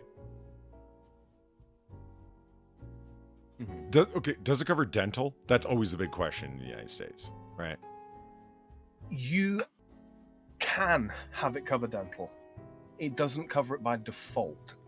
So if you end up with like an abscess or a cyst or something along those lines, developing something that can be infected and go on to cause other problems, that's covered. If you want, how can we say, how would you put it, like optional cleanings, for example, that kind of thing is typically not covered, no. But you can extend your government backed policy to include stuff like that, but you will be paying extra for it. Okay.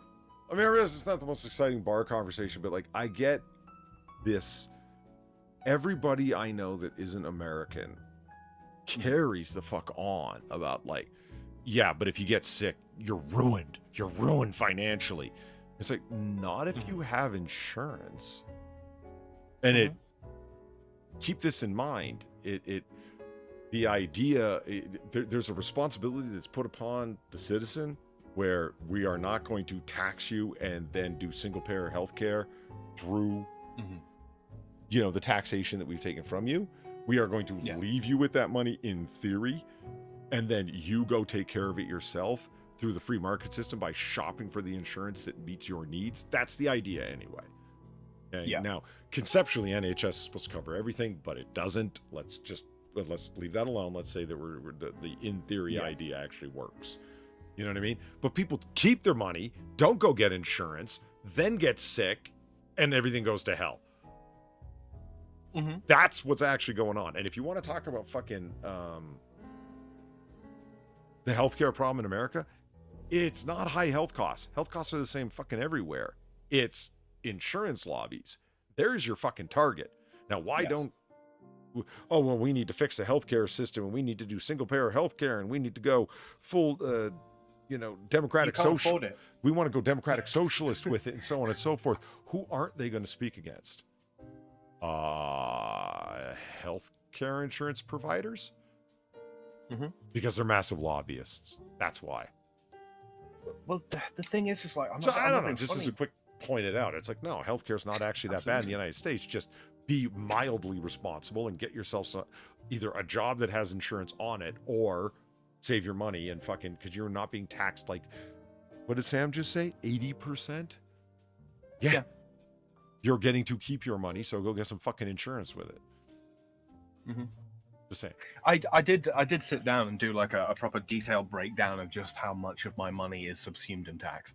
It does vary from year to year. Obviously, legislation over here is changing all the time. But yeah, 80% is the sort of the constant sort of figure. And it's not like oh, I'm just not earning very much, ergo a lot of my money disappears in tax. No, I'm earning, again, not to go into exact amounts or anything like that, because that would be extremely gauche, but no, I'm earning decently strong money, and that's my effective tax. That's high. Sounds high. It's kind of funny. Like a lot of people say, like, oh, they'll point to Sweden and say, well, they've got like a 60% income tax. That's really, really high. It's like, yeah, that's really, really high tax to pay all in one go on the basis of your income. But once you've done that, you basically don't pay any more tax. In essence, if I was to live in Sweden, I'd pay less tax. Okay, so this leads me to something that I'm actually curious about. Let's say, I'm curious about this from a foreigner, and those of you who aren't from the United States, or even if you are, let's say that you eliminated where family lives, where family lives, where job prospects are the strongest for you. Okay, what state would you move to for? Let's give some categories here: weather, sane gun control laws. Sorry, it's a category for me. I threw it in.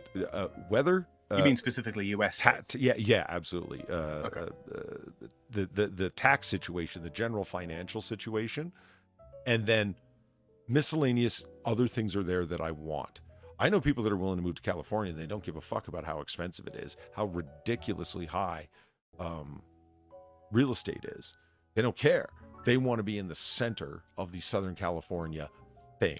They want to be able to go to the beach. They want to be near Hollywood. They want that Southern California lifestyle. Therefore, fuck how much I have to fucking pay. And I'm like, you realize that $100,000 a year job would have you living fantastic in another state there? Not at all. Like, it's that bad, right? And they're like, I don't care. I just want to be in the center of it. People are like that with Manhattan. Yeah. I know one person right now that's very much like that about Manhattan. They're plotting out different neighborhoods. They're thinking the meatpacking district. You know, like, it's like, really? I old school name. It's not actually a meatpacking district. It's all residential now. But, you know, you get yeah. It's just like the wharf in London. It's like there hasn't been a fucking wharf there in years. Right. So I'm curious, Sam, where would you, sans family interests or comfortability or whatever, anything else, yeah. Yeah. If it was purely on the basis of weather in the United States of America? Weather and economics situation. What the two together? Yeah, absolutely. Oh, Texas. Texas, are you kidding? Oh, fuck. I was gonna be like all up on your shit if you didn't say Texas. Good call, man. Good call. Oh, God, it's got, I mean, fucking hell. I mean, look, if it was just purely weather, all right, there are parts of California that have got weather systems, microclimates that are so fucking close to what I've got here. And don't get me wrong, I love the weather here. I mean, it's like it's the 25th of December here right now. Right, we had a cold snap a couple of weeks back where it got really bloody cold. And when I say really bloody cold, I'm talking like 4 degrees Fahrenheit. Right. That's not the coldest it gets here, but that's pretty cold for where I'm at. Yeah, right now it's 25 past midday on Christmas Day, and if I take a quick look at my thermometer, it is 14 degrees Celsius right now, which is what's that? Double it now, 28. 28. Yeah, 28 plus 2 is 56 degrees Fahrenheit right now. That's not bad. I mean, it's not. Yeah, it's not balmy, but it's not bad. Wait, double it now, 28. Is that the rule? Would you say? I don't know. I can't. Would you say it was 14 degrees C? Yeah, 14 degrees Celsius. Oh God! It's two-thirds of room kid? temperature. Yeah. Yeah, he's colder than the weather here. Yeah. 14 C and F. Oh, thank you, DuckDuckGo. Yeah, You rock. See, all you gotta do. Yeah, you're right. Good call. Nice fast math. I do like up here. I miss this where it's like, you know what? There it is. Mark Smart. As a British, the NHS sucks as much as a Hoover. I don't hear that kind of fucking sentiment very often. Glad I heard it at least once. And then further down, Mark Smart goes, Texas. Hey, man. Nah, but for real though, I mean, Texas, what's not to love? Fucking state income tax is nil, right? Yeah. There are a plethora of different biomes to enjoy. You know, choose your weather. Texas has got it. Unless you like. That's something that a lot of people fail to grasp about Texas. It's so goddamn big. Yeah. You know what I mean? That you can actually. My country would fit inside it, and we're the largest landmass in mainland Europe. Yeah, you can pick your climate to a degree, if you know what I mean. Like it has a whole range of stuff. I mean, you live down by the Gulf Coast, you can do the whole bordering on almost Louisiana style weather, if you know what I mean. In certain areas, you can go the dry frontier climate where you got like horses and ranches and whatnot. There's skiing in Texas. Weather. Yeah, just fucking crazy. Yeah, there are parts of Texas that are nearly as fucking damp as Florida, and then there are parts that are as fucking xeric as the Sahara.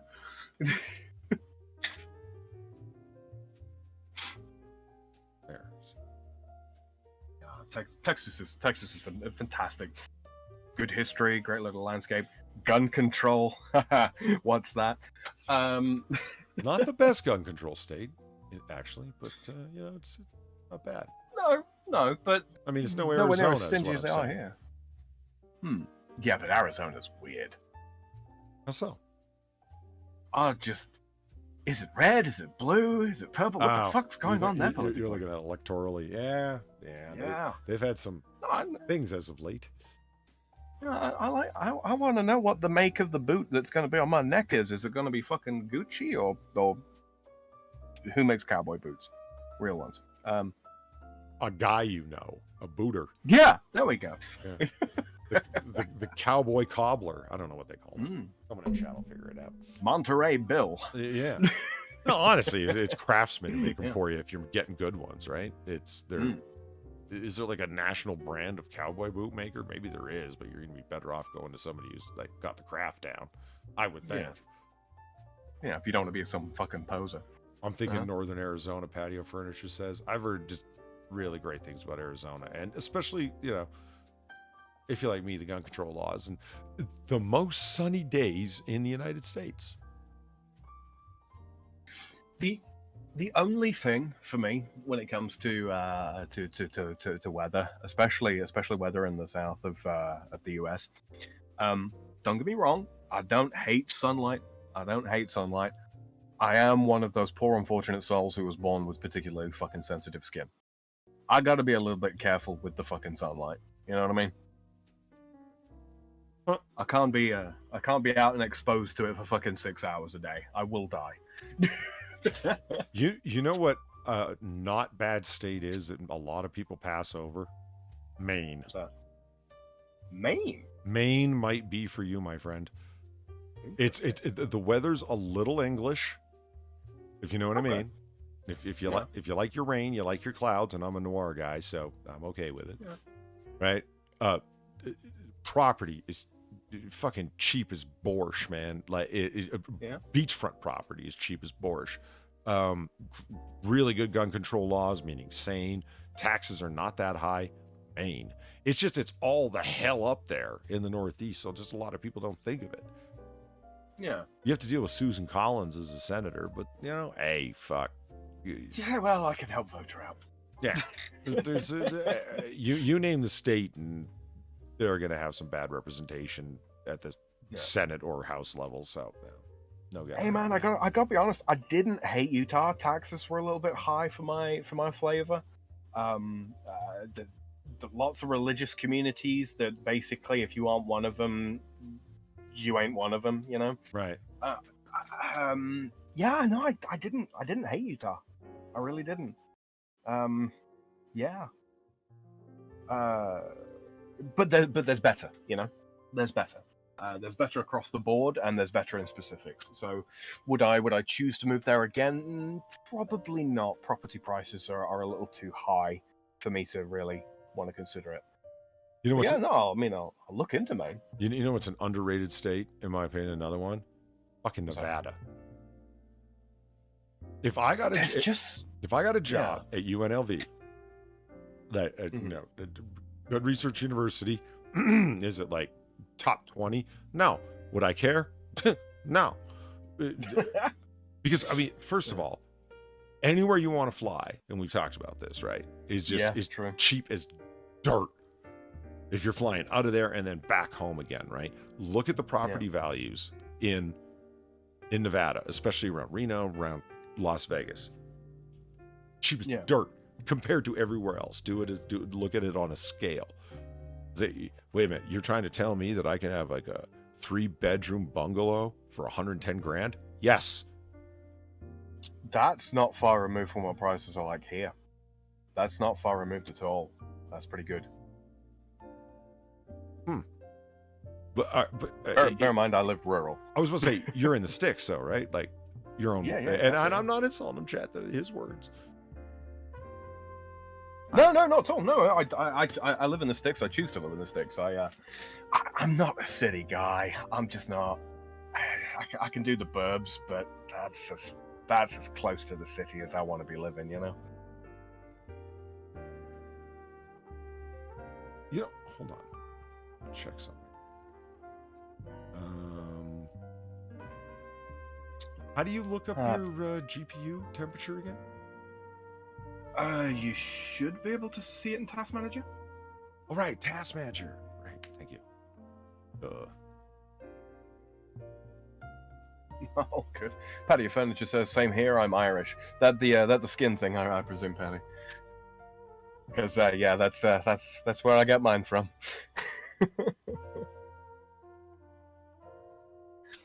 It's so fucked up as well, because like the rest of my ethnic makeup is basically Mediterranean, fucking French, and Jewish, which is also basically Mediterranean. When I say Jewish, I mean real Jewish. I don't mean Slav. See this? Okay, Sam, I got a confession to make, and obviously I'm making it to like all of our bar patrons here, so I don't care. They're a friendly bunch. Yeah. I thought so. I was having overheating problems with Tron Vodka with my computer, right? And I thought, and a few people said, "Have you like cleaned it out?" Like, you know, solid advice, solid question, right? Have you vacuumed it out? Now, I'm not saying it was dusty and disgusting in there, but it was dusty and disgusting in there. Right. Okay. So but you're a smoker / vapor, so you know it builds up. Yeah, like it's not like I live in a dry climate, you know what I mean? But even with the snow, I guess it did get a little bit dry. But I opened it up and I vacuumed that shit out, and everything is running cool as a cucumber now. It really was a fucking dust thing, apparently. Yeah, I believe it. The fins on the heatsink, because Hammer. Thank you, Hammer. God bless you. Was the one who built Tron Vodka for me, and it has a mega heatsink coming off the CPU. The heatsink fins are just wildly oversized just to keep the thing running cool. I did not realize that each one of the gaps between those fins was going to fill up with dust. Oh, it did. Oh fuck yeah! Fuck yeah! Oh man, did it? That's the processor killer, man. That is the processors rarely die from age anymore. It's the fact that they're running at such a high level of performance, and they're so bloody small internally that once those heat sinks get filled up with crap, and if they don't get cleaned out, a year living under that crap probably takes 2 years off the total life of your processor. Like I've heard two opinions on this, but we can get back to the choice of state things in a second. But you're a computer guy professionally, so you tell me, vacuum it out or vacuum it then air blow it out? I have heard some people, now I'll tell you why I'm asking, never ever air blow out, because you're just forcing dust into small little spaces that you'll never be able to get at. It's one of those things. If you know what you're doing when it comes to, like, if you're aware of component positioning and all that kind of shit, air blowing is preferable, only from the point of view of using a vacuum cleaner on the, standard vacuum cleaner, plastic fucking tubing and all that kind of shit on the inside of a fucking PC. You have a risk of static electricity arcing from your vacuum cleaner to delicate components on the inside. The odds of it happening are relatively slim. But yeah, if you are not keeping yourself grounded all the fucking time, the chance you have the propensity to do irreparable damage to microcomponents with a vacuum cleaner. You got to be careful with that fucking thing. That's typically from why. How exactly? I kind of lost the plot there. Okay, so vacuum cleaner, plastic tubing, so on and so on and so forth, dust and particles and all that kind of shit flying up the inside of it, ricocheting and bouncing off and rubbing on the inside of the plastic piping. Static electricity generation. Yeah, but you're not going to get a discharge off of PVC, whatever the fuck. You can. You absolutely really? can. Yeah. And some of the components on the inside of a computer are so delicate that even a very, very, very low voltage jump can be enough to fuck them. No shit. Yeah. Basically, whenever it comes to dealing with the internals of a computer, I cannot stress this enough, and this is to you and to anybody else out there listening. Ground yourself and anything that goes inside of a PC. If your equipment is covered by insurance or something like that, and they can even for just 1 second suggest that it was due to static buildup that caused the problem, they will use that as a reason to not pay out. I have seen so many fucking insurance claims be rejected on those grounds. Well, you put your hands inside the PC and tried to do user maintenance, and you weren't grounded, and that's what's caused the damage. Disprove that, because you can't, unless you have the equipment to keep yourself, grounded. Yeah. Absolutely keep yourself fucking grounded. Oh, and you got Peter right there as soon as you said it. Gotta stay grounded. Yeah. Yeah, absolutely. Absolutely. And yeah. Don't get fucked by insurance companies. That's my advice. And X-Bubba Hotep, there you go. As someone who smokes inside, yeah, you need to clean your computer regularly. Dust plus smoke is killer to fans and heat sinks. And vape as well. Vapes are not exempt. In fact, vapes are actually slightly worse. Because that shit stays sticky. Mm-hmm. So I don't know. It was they're not the most powerful fans in the world, but like Hammer went down the list of things when he was building this guy for me. It's his X server computer, which is why it's got 48 gigs of RAM.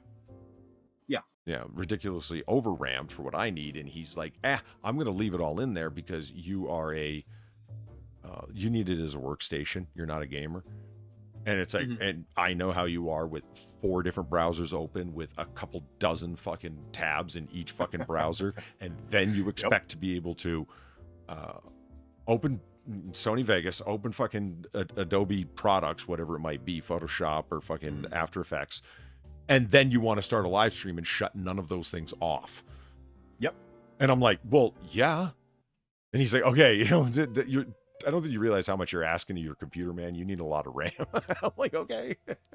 Yeah, he's not wrong. He's not wrong. Yeah, and he's like, and you want it quiet? Are you going to have headphones on? I'm like, no, I definitely want it quiet. And he's like, okay. So yeah, it's set up to have fans. The exhaust, though, it's interesting the way that. I should send you pictures of the way this build is done. Hammer really spent the time thinking it through, because I asked him, like, why does it look like this? Why did you put this there? Because it doesn't look like you had to drill new screw holes for the fans. Why? Why'd you do that in the framework? And he goes, look at the airflow. Yeah, that was exactly. He goes, look at the flow, man. It goes your intake and your exhaust and what's right in between them. And I'm like, oh, the heat sink. And he goes, there you go. Yep. Yeah, the air is really, really shit. Really, really shit at conducting heat. Like, water is 5 to 7 times better at conducting heat than air. So bear that in mind.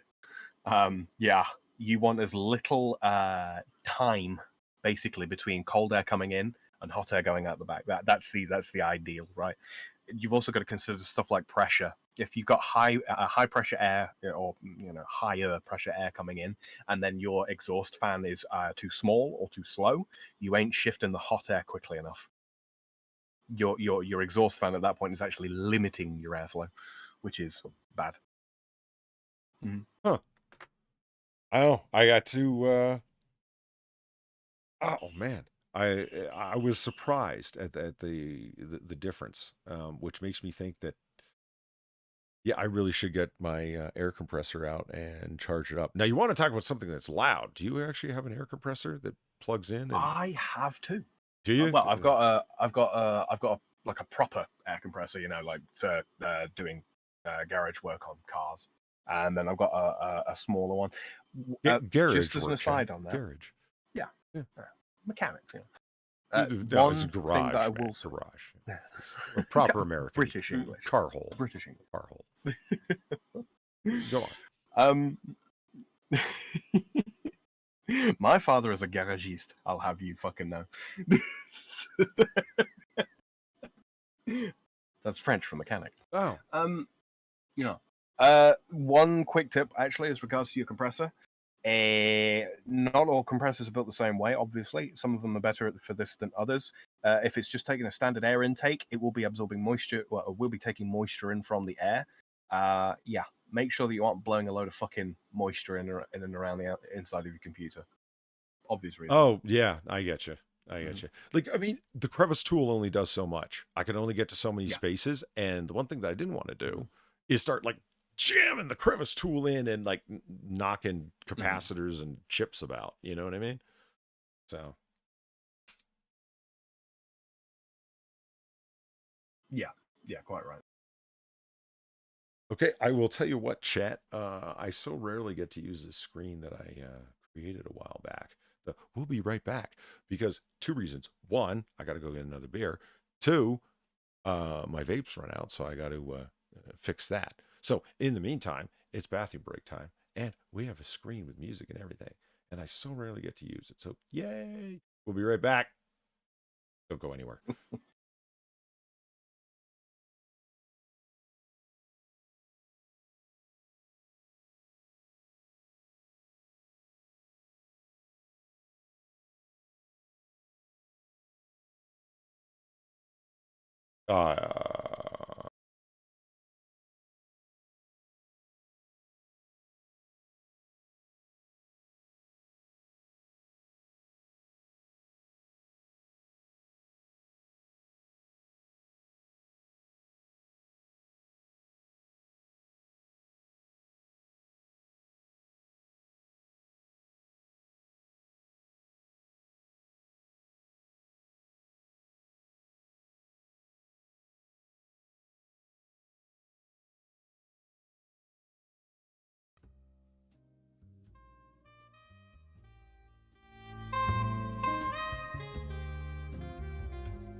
Hey, everybody, welcome back.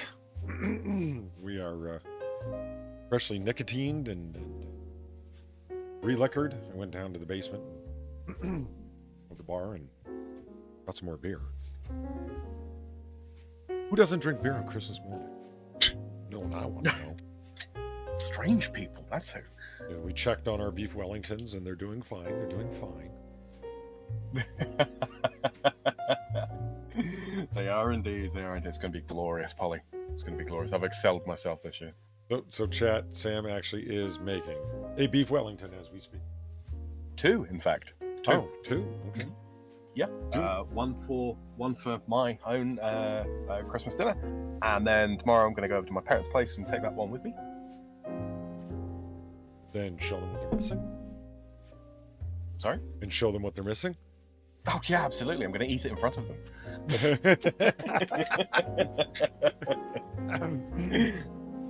And share it, but mostly eat it in front of them. I hadn't even considered that as an option. It's like, I'm going to take it over there.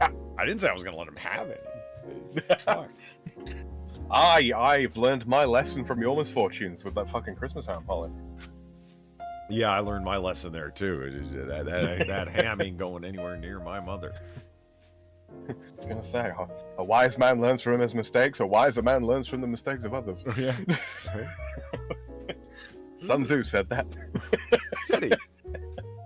I have no fucking clue. No, Probably. I know he didn't. I can tell you he didn't. But no, it's the kind of thing he would say. Yeah. Well. WR Costin's here. How's it going? And Patty for and Lucky Pop-Tart. Yay! Our favorite Texans here. Woohoo! Next to Pat. It's tough to choose. No, Pop-Tart. Pop-Tart wins. Even Pat would agree. Yeah, I'm sorry, Pat. I love you, man. I do, but it's Poppy. Yeah. He's so charming.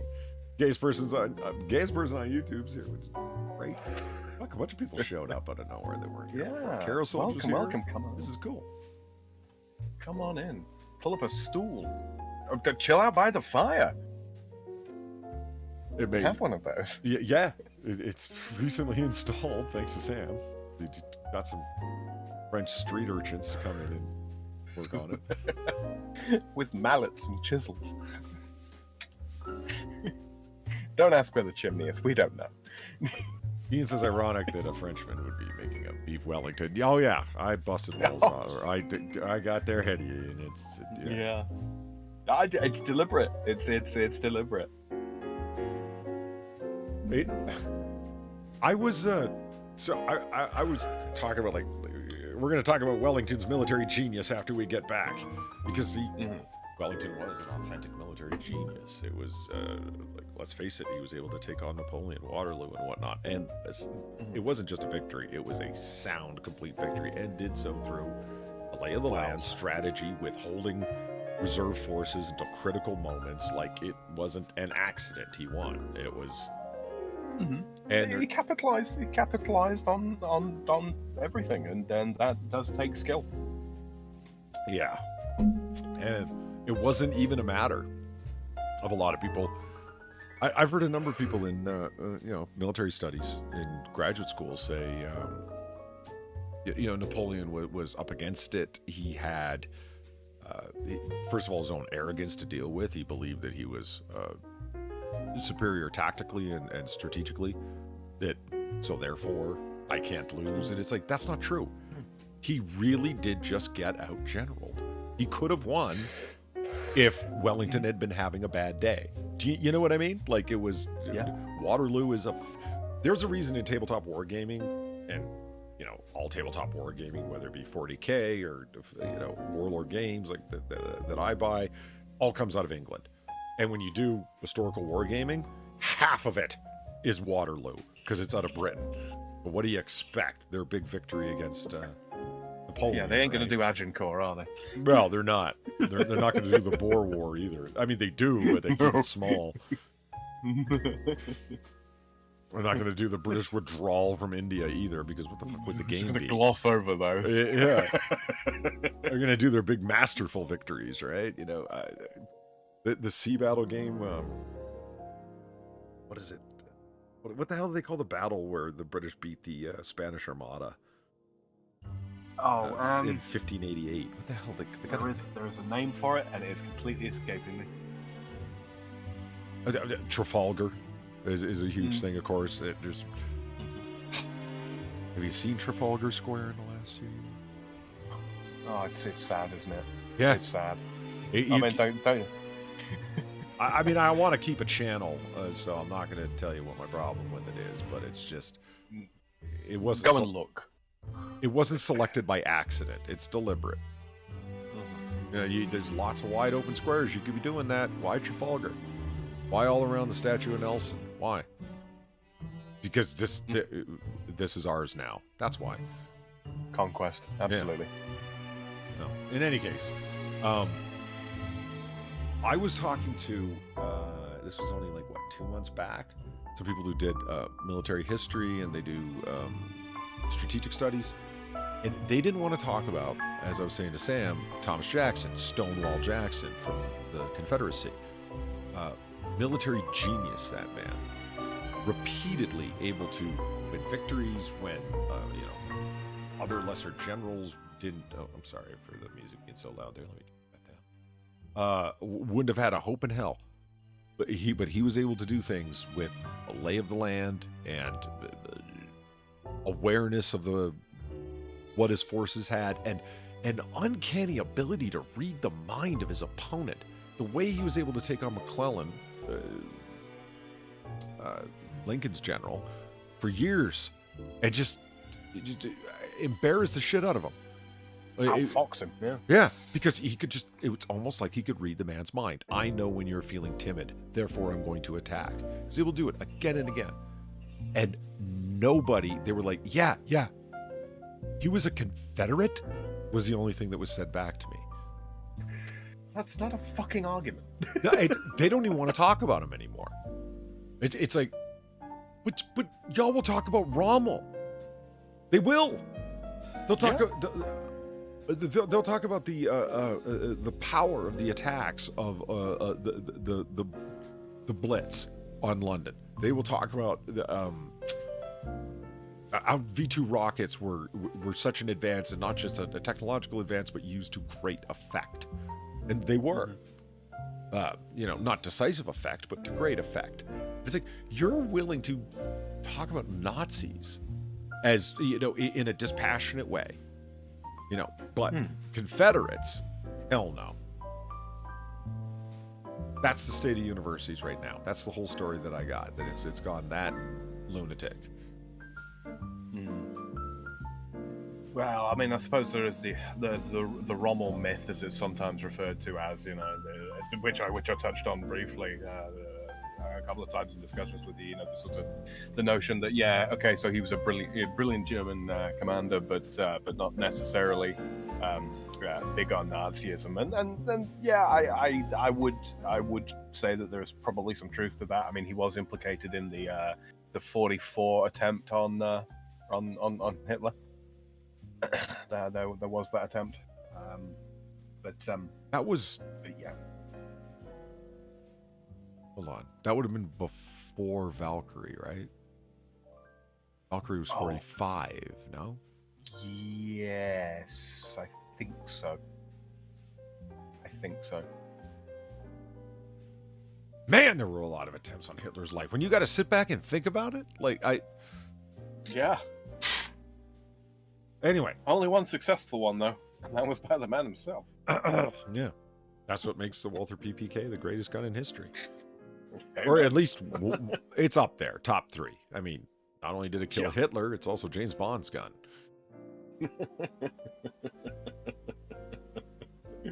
What more do you It's okay, 1911. I still love you. The Yankee Fist won 2 world wars. What more do you need? Yep.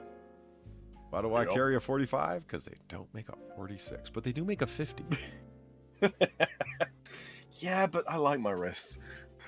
Have you seen the 50 GI for the 1911? I haven't. I haven't. I'm not saying it's practical. I'm saying it's fun and awesome.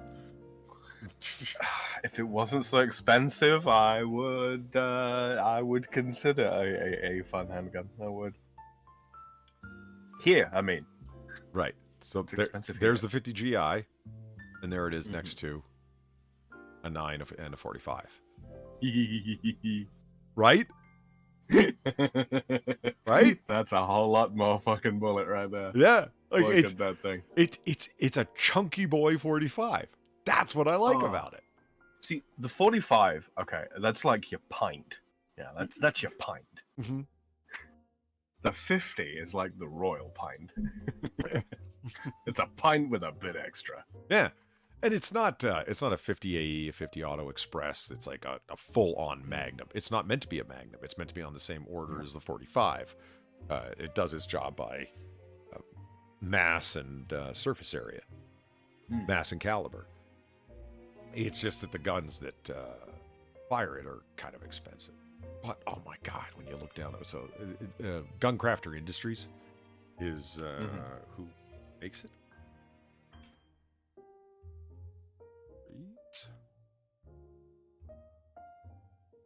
And so they just make really nice high-end 1911s is basically what's going on, right?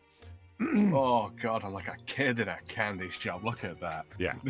But let's look at one. So they make them in 45, but then they also make them in, of course, their own proprietary cartridge, 50 GI. Look at that bore, baby. It's like you could drive your fucking car down there. I just right. You need 2 fingers to stick in the end of that fucking apple. I mean, it's pretty slick. I'm not gonna lie. I mean, it's so big it can't even have a bushing, right? It just fits to the outside of the slide. I love it. Why aren't there more pictures bore on? There is a Glock conversion, but I mean, who wants that? There, Glocks look, have their place. It's just not here. look at that shit. I mean, it's just Fuck. Fuck. yeah. And they sell. You don't want to be staring at the business end of that for too long, do you? No, you don't. I think like I said, not practical, but holy fuck, is it fun as fuck. I not that I can say that I fired it, but like when it's like, hey, can I see that 50 GI pistol? And it's like, you know, when the guy at the gun counter is looking at you and he's like, okay, give the gun back now, and you're like, no. He's like, The thing is, it's like you've the been ball cycling looks and playing with it, you know. It's just When the bore of the barrel makes the fucking 1911 look small, yeah. relatively speaking. Yeah, that's why I wish I was like rich to the point of stupidity, where it's like, yeah, I got a 50 GI. Why, man? It's so impractical. Because I have more money than sense. Yeah, exactly. I got more money than. I mean, it seems like, well, it's such a chunky boy. It is. It is. It really is. Oh, the 45 ACP. That's like a soldier, right? And then the 50 GI right there. That's like the club bouncer. Yeah. Yeah.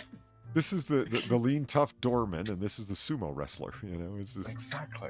yeah, Exactly. and then the 9mm, like, you know, the featherweight boxing division guy. Yeah. Gets the job done, just not quite as impressive.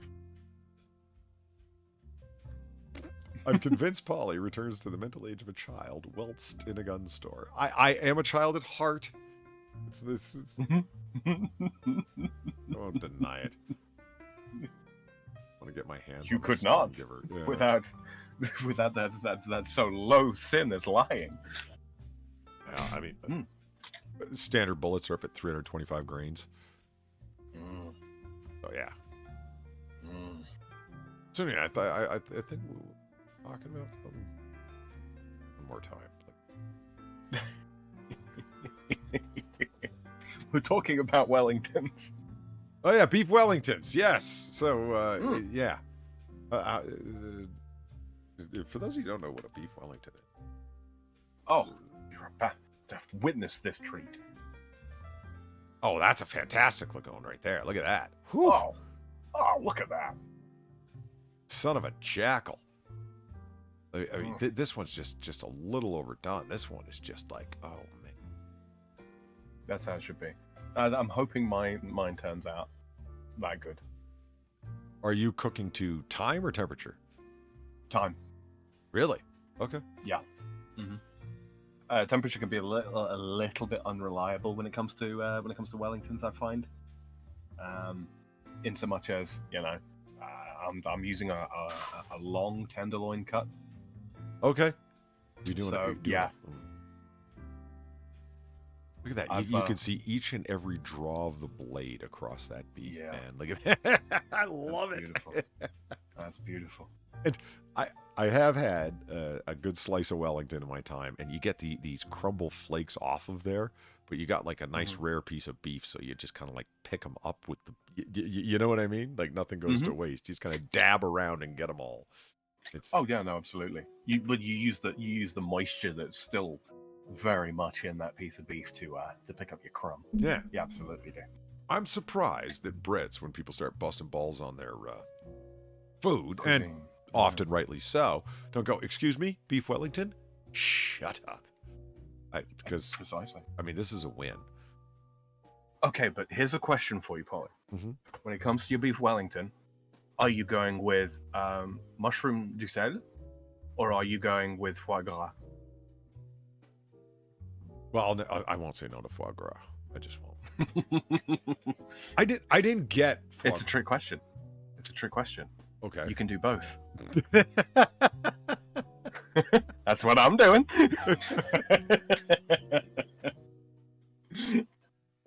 Mr. Pickman's here. Merry Christmas. We're calling it a Christmas Eve stream, but I guess it is technically Christmas morning now. But either way, Merry Christmas, Mr. Pickman. Merry Christmas. It's yeah, fuck it. We didn't need to stream, but we are.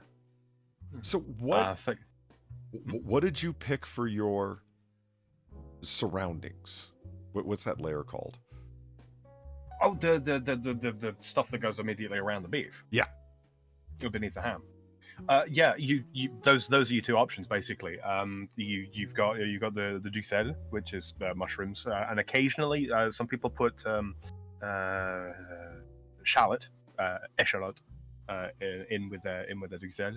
I personally don't. I find that there's a slight tartness that gets introduced to it, and it can overpower the mushrooms. Mm-hmm.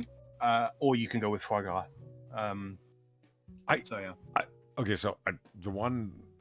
Two that I've had were certainly not foie gras.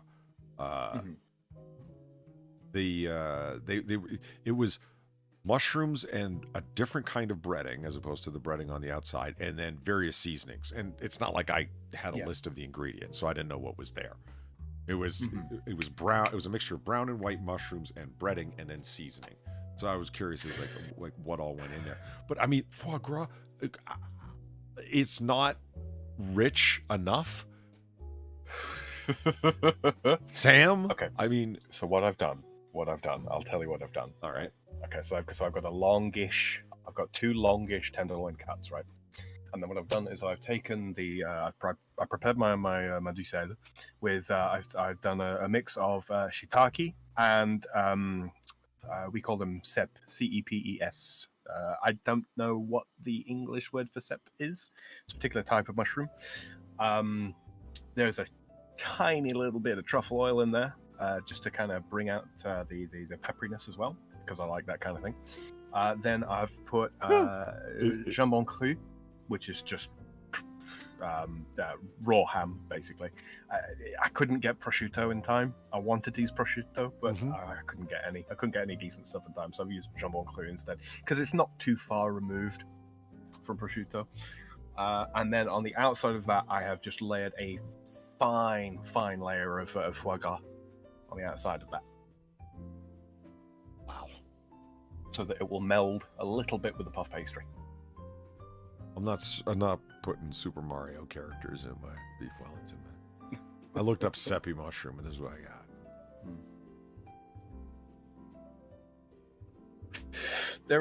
They're quite large forest mushrooms to all intents and purposes. Is it SEPE? CEPE. Oh. But I'm not on. Oh, there we go. Oh. Mm-hmm. Okay.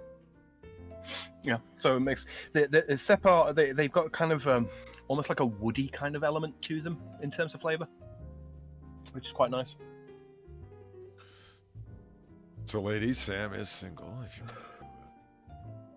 and be able to make a overly rich foie gras beef Wellington for you. I will try and get pictures. If it turns out good, I'll take pictures and send them to you. If it turns out shit, there will be no pictures. And there will be no discussion that it ever happened. Got it. Exactly. We will await the New Year Goose. See, that's what. Yeah, I'm doing Goose for New Year. Are you? Yeah.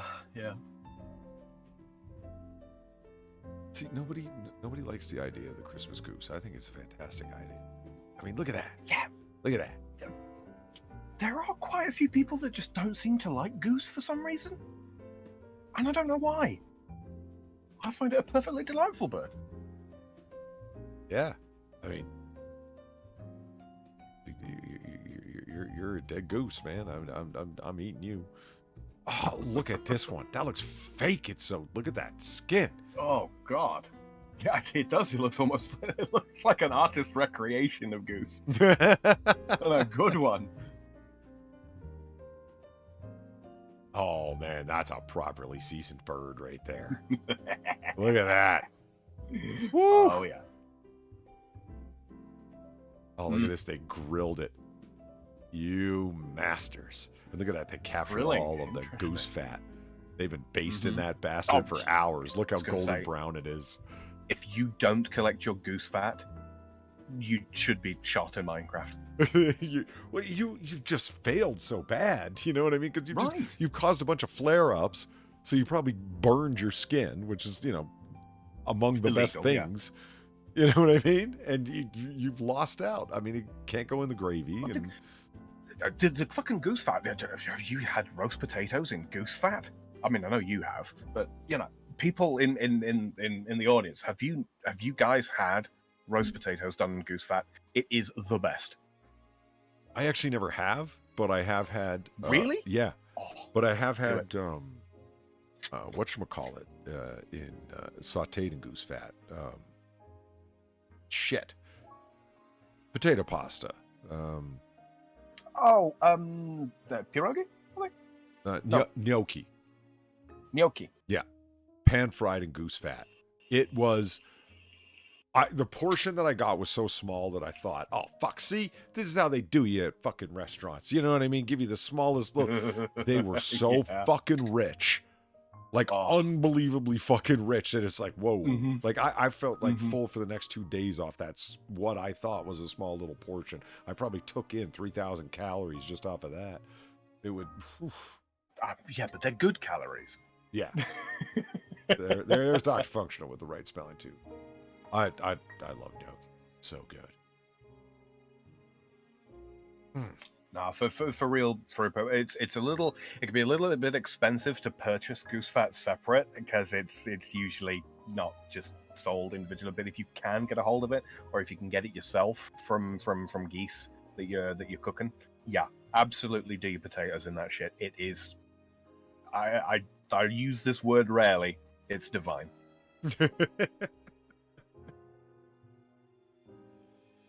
All right, so I got an ugly house. You want to take a look at it?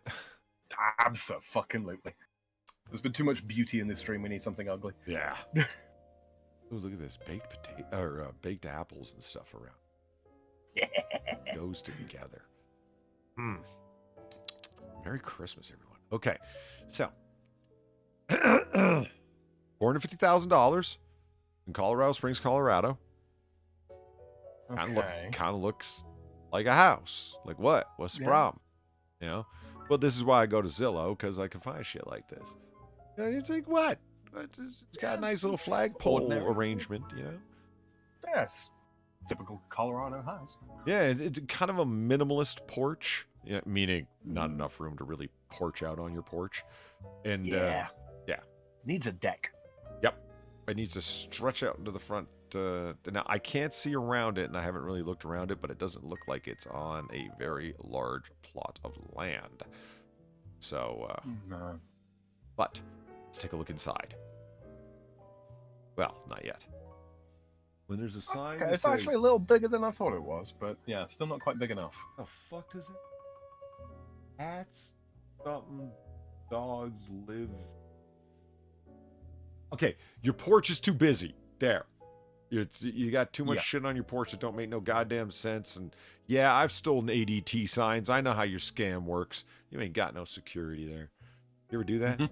Steal someone's security sign, put it up on your own lawn? No. No, I haven't. I respect property rights. Oh, they have a right to their property. I'm not saying that. That's the government can't come take. God damn it, Sam. I am the government. All right, so they got their busy ass porch and these flowery little corner doilies. That's what I'm going to call them. Doodads. Yeah, exactly. They're for the birds. This is exactly the kind of set. I feel like an old lady lives here. Right. I just had a flashback to a Sopranos episode. I was watching a number of the Sopranos Christmas episodes because they had a whole bunch. Like as like, you know, they did seasonal stuff like as it goes through the year. So yeah, 6 seasons. They got a number of Christmas episodes. I was watching them, and one of the big guys, Bobby Bacalari. It's like, hey, I ran into that friend of yours. He was down at the outside piping store, the fountain store. He's buying a fountain, and he goes, buying a fountain? What kind of fountain? He goes, I don't know, some kid pissing.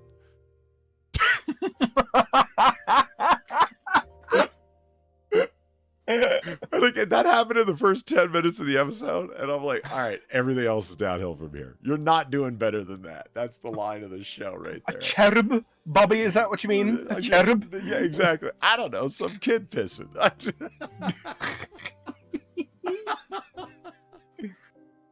Why? Oh, bloody hell. And what made me think back to that is I just recently saw it, and what this porch is missing, patio is missing, is a kid pissing fountain. Oh, fucking Michelangelo was turning his fucking grave. Well. Oh God! Yeah, little old lady lives here. Yeah, I said the porch was busy. Little did I realize this is the minimalist look for her. And when you go inside, where do you sit? There is a space if you look right there. See it? My big ass can't fit in that. Oh, wait a minute. Hold on. Shit, Chad. I'm sorry. I'm cutting half of the fucking thing off on you. I may be drinking. Leave me alone. But wait, there's more. Yeah, look, there we go. Look at it in all its horror, chat. So a hoarder. God. Yeah, well, I don't think she's a hoarder. She probably thinks of herself as a collector. 4 beds, 4 baths, 3,000 square feet. She wants $500,000. I've seen antique stores with less clutter. What I love is that no space is wasted. She's got like a fish over the doorway here. She's got doll heads above the fucking windows. I didn't even notice those. That's fucking freaky. Yeah. Yeah. These could be like dead children's heads that have been dipped in fucking polyurethane, you know? You know what actually sort of upsets me? Look how shit that carpet is. The blue beneath the throw rug or whatever? Is that what that is? I think it's blue. It's just shit. Morning mint green. I don't know what the fuck to call it. It's awful. It's just awful. The color is awful. It doesn't look like it's a very comfortable carpet to even walk on barefoot. And you got That's awful. You got these two identical display cabinets with the glass fronts, right? So what we need to do is set some very large dolls sitting up on all of them. So we got like Valine's friend, Valine's other friend. Like it. Clan Valine. Yeah. She's in chat right now, isn't she? Not that I know of, but here, in case you thought the last room was a little full of shit. Oh, fuck, man. God needs stilts just across the bloody room. Yeah. I love how there's chairs. You can't back that chair up to sit down. It's right up against shit. In every direction. There's a fucking little tea set. There's a table with a tea set upon it right behind the fucking chair. When there's plenty of space where you could have just... Just all the china in there as well. Fucking, this is Weibo's fucking paradise. See, you know what? I was just waiting for you to finish talking, and I was going to say, Weibo, don't be this person. Okay, you collect your tea set and then stop. How do you walk? Exactly. How the fuck do you walk in here? Exceptionally daintily, I would imagine. See, like, hoarders have things in... Okay, it's in order for them. You know what I mean? But anyone else sees it as a chaotic explosion of bullshit stuff that needs to be thrown out. It looks like a fucking dump. Okay, this is OCD tragically organized in a psychotic kind of way, if that makes sense. Yeah. That's the scary part. It is a maelstrom of fucking beige and pink. Yeah.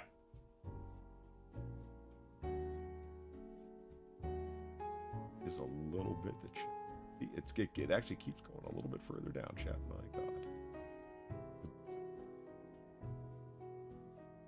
God. Okay. So, in the room that's got a little bit less clutter in it, I don't think it's got less clutter. I think it's just got more space. I'm not gonna lie. When I saw this picture, my first thought was, is this actually your sewing room? You know what? You know the thing as well? Because if you notice, I love those windows. Well, see what I'm saying. The first thing my eyes fell on, and I don't know why, is the fucking sewing machine over in the left-hand corner. And I'm like, oh my God, is this your sewing room? But then I looked at it, and I'm like, this is actually a really interestingly shaped room if it wasn't full of all of the garbage you've collected since the fucking early 1970s. It's got a bit of intrigue to it. It doesn't look to be a symmetrical room at all. Yep. And I like that. I like the ceiling fan. I like the wood cabinets. You can throw everything else out. Yeah. Maybe this little clock. That clock looks vaguely interesting from this distance. Other than that, throw it all out. Sure, but it needs to be on a mantelpiece. Yes, it does. Yeah, it does.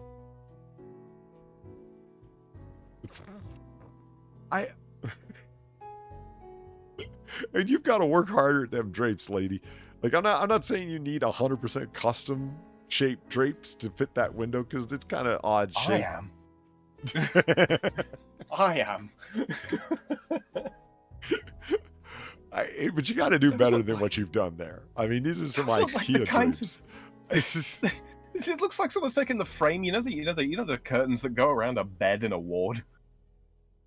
It looks like someone's taken one of those frames and spread it out across the front of that fucking window, and then just hung some kind of fucking tuile over them or something. That's what that shit looks like. I do love that there's a full-on vanity, I guess, in the far end. Like, that's it. Put a mirror in there. It'll make the room seem bigger. You want the room to seem bigger. Don't fill it with shit. Oh, Lord. Oh, could you imagine if... Okay, so you see on the left wall there, where there's all that crap. All the brass Imagine if there was just a nice... just a floor-to-ceiling bookshelf on that wall. Yeah. Be beautiful. You got to get one, the kind where you have to have a ladder. You know? One of those ladders on wheels that's attached to the fucking bookshelf. I know I'm beginate this. It's too, that's the one thing I don't like about Zillow. Even if people upload like 4,000 by 4,000 pixel images, they still drop them into this frame size. So you can't go larger to zoom in. Because I want to see is this what I'm pointing at? Is that a statue? Yes. A short bronze statue of a dude pointing, and is it standing on a platter? Is he? It looks like he's holding some sort of vessel in his right hand. Is he pointing towards us or away from us? See, that's what I mean. That's people upload high-res pictures because, like, even my Android phone has ridiculously high-res fucking cameras on it that don't make no fucking sense, considering I'm not a photographer. And it's got 5 cameras. Why the fuck does my phone have 5 separate lenses?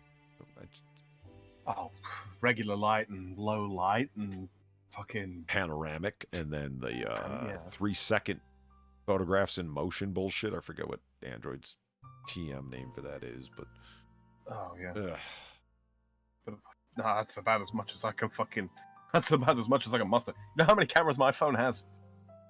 1? 3. 3. 1 facing me, 2 facing away.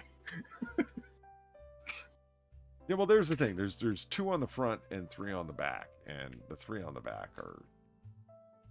I don't know. That's where all the magic happens, I guess, with the panorama and whatnot.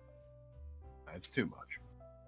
I tried using this thing, the 360-degree dome thing. So, like, let's say you're inside like a large building and you want to, you're inside the Sistine Chapel, let's say. Not that there aren't 3D pictures already of the Sistine Chapel, but point the reticle in the center of the fucking camera or in the center of your screen at the dot, and then take a picture, and then it folds them all together. Yeah, and it doesn't work. They're all overlapped and look like screen tearing on a cheap system. It's got an overclocked CPU. Pissed me off. Oh, yeah, I'd love to cook here. You know, you got nice clear space, you know, nothing's in your way. So, I come from a large family, Polly. Uh-huh. There are 6 kids in my family, 2 parents, right? At the peak of our familial dysfunction, our kitchen was never this unruly. But did it have a giant chicken on top of the fridge?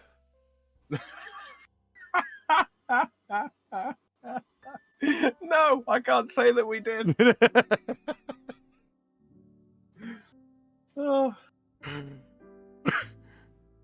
That's a lot of shit on the fridge as well. Yeah. Just those all magnets? I think so. Holding up random pieces of paper? I don't know. Oh, good lord. And like, what is this? A group of frolicking frogs on top of this birdhouse? Or whatever? Okay, that can stay. The frogs are delightful. They are whimsical. Do you see this sign down by the second toaster oven here in the bottom right? Oh, dear lord. Does that sign say, "To them that enter here abandon hope"? Here be fucking dragons. Yeah. Oh, look at that. Look at that, chat. It was meant to be. There's a Merry Christmas sign on the fridge. Hell yeah. It's officially a Christmas stream.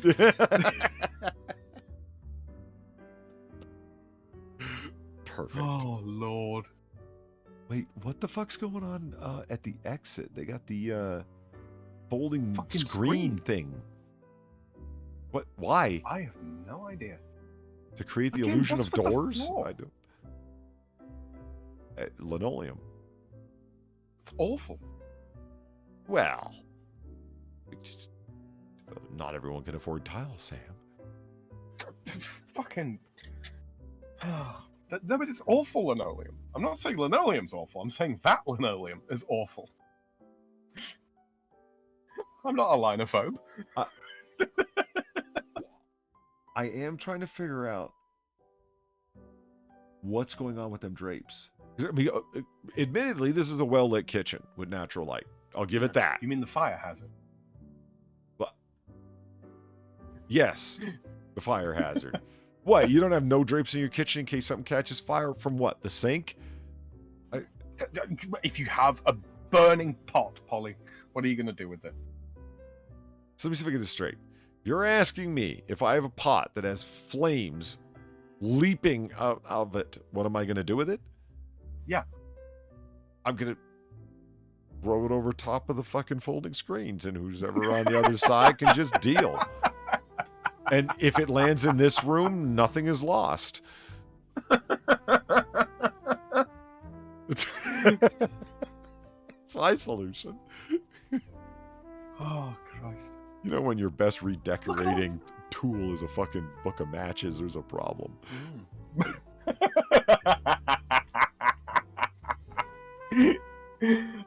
We need a quote room. Look at all those kettles, though, above the fucking window there. I did notice that on that side, it's all multi-technicolor, I think, metal kettles from the look of them. They're not like teapots or anything, like ceramic teapots or whatever. And they stretch right around over the oven.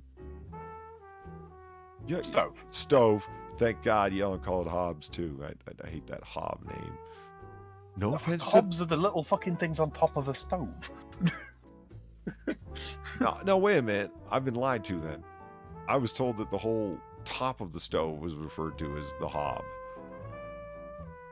I mean, in a sort of collectivism, I suppose. A pot sits on a pot sits on a hob. So it's the element, or the, if you got one of them glass situations,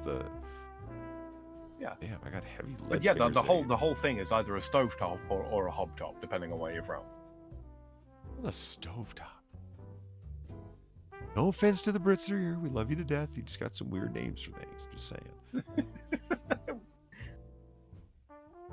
Oh, look at this. How the fuck did you get minimalistic on your fucking back porch? This is fucking great. This is good. Yeah, all the plants and shit that you've got in the house, move them out here. They need sunlight.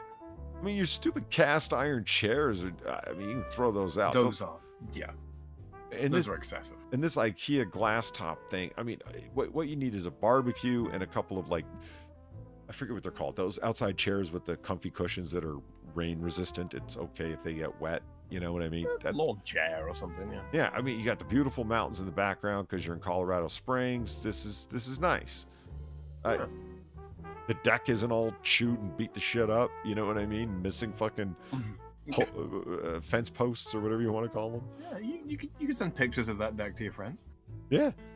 If there were people on the deck and not just a giant open space to demonstrate you have no friends because they have been inside your house. And gotten lost and have not managed to escape and may never be found. Where do you think that she got the heads that are on the wall up here? It's Those are the desiccated remains of her childhood friends. Yeah. They never made it out of the house. See, I joked about these being dolls sitting on top of that display cabinet. No, they're just fully polyurethane dipped people. Yeah, they climbed up there because they were trying to look for the fucking way out.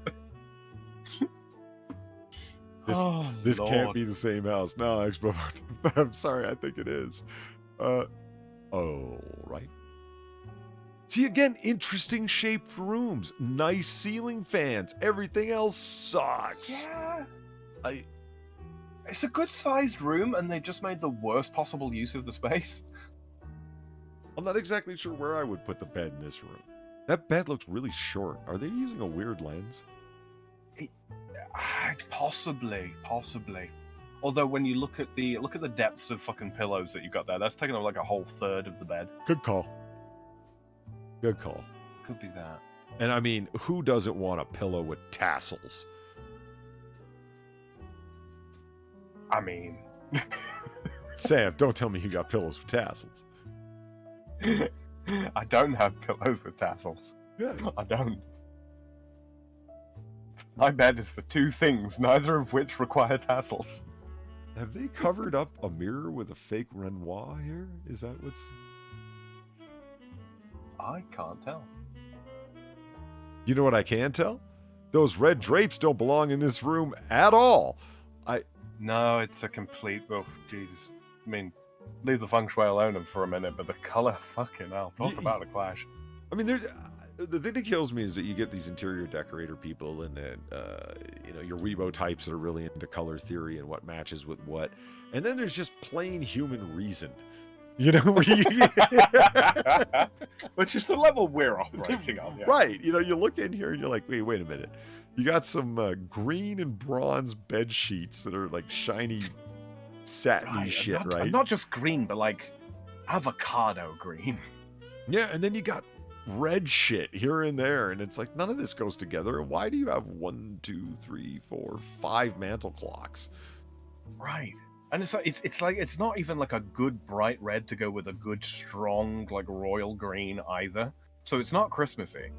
It's like wine red with avocado, and those two things don't. I mean, nothing goes with avocado because it's fucking god awful. But the 70s go with avocado. In case you haven't noticed, everything was sunshine orange and avocado green. Man, I don't know what the fuck was wrong with them. Jesus, yeah, I've been to Scottish apartments. Holy fuck, Sam! I was mid-drink. For God's sake.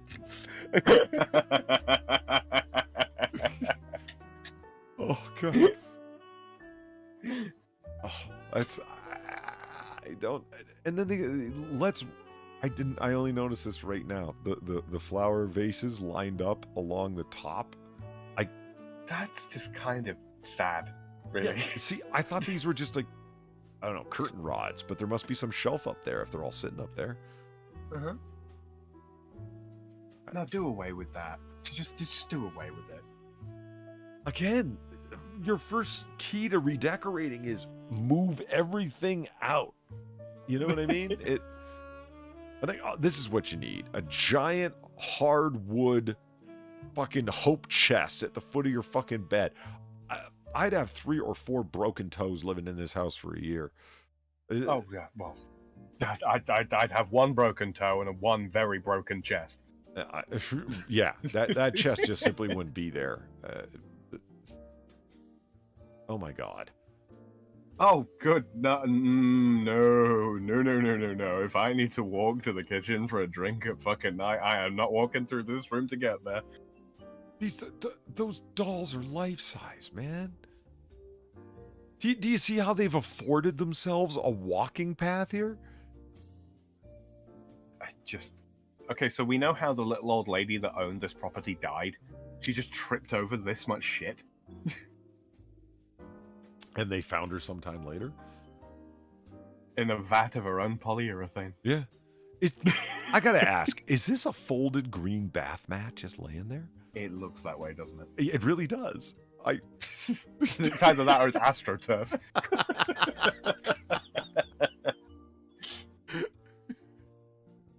Step 1 to redecorating, place with a wood chipper, I'm assuming, by front. 2, check everything out the front door. There you go. Just off to the dump with you. Yeah, dumping fees are expensive these days, but wait a minute. Is this a big old dollhouse here off to the right? You see with the blue? It looks that way. I mean, don't get me wrong. You got life-size dolls, mini dolls, elves on shelves all over the fucking place. It would really be surprising if they had a fucking dollhouse. I mean, really. Look, if you want a feature room, fair enough. If you want to make this into a feature room, it's a bit of an interesting shape. Sure, okay, go ahead. 1 statue and some adornment somewhere around the outsides of the fucking room. This is too much. I actually don't get what's going on in the entire bottom left-hand quadrant. Like, what is all of this? Are these just stacked up Afghans and towels and bath mats and shit? I think so. Because they look like decorations. They look like they're stacked waist high. Oh, at least. Look at the start of some sort of balustrade there on the right hand side. That's got to be at least waist height, right? Yeah. Is that so? Yeah. Is that a railing leading downstairs? I think so. Yeah. Okay, so if you look over to the left side, all the way to the back where the plants are, right? Where's all this light coming from? Oh, from the downstairs room there. I reckon the large windows are, you know, the room with all the other room with all the shit in it. The room that we said with the weird ceiling, but we liked it, like the first one? Yeah, with a nice clock. You mean it's like open, so this is like a loft kind of situation? I think so, yeah. Or like a mezzanine type affair. Okay, this is a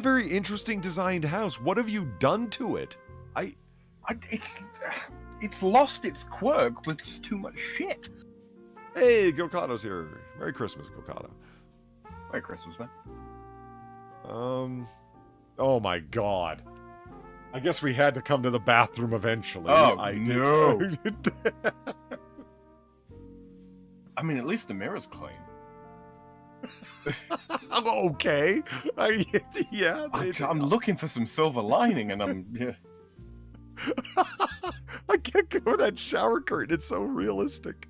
It's like in a, you know... It's a beautiful scene. I just don't want it in the fucking bathroom.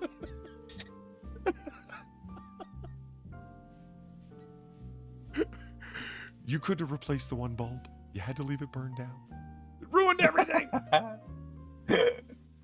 Well, in this economy. Well, yeah. I do like that the mirror allows you to see the opposing wall, so you can see all the starfish up on the shelf. I can say, like, the photography that's been done in this place, like, frankly, kudos to the people that's done it. They really have showcased all the shit you're gonna have to deal with if you buy this hellhole. Oh my. Okay. The guest room. Yeah, yet another princess room full of dolls and pastels. You know what it's like? It's like if someone took a 22-bedroomed English mansion from 1918 and packed it down into a house a fifth of the size.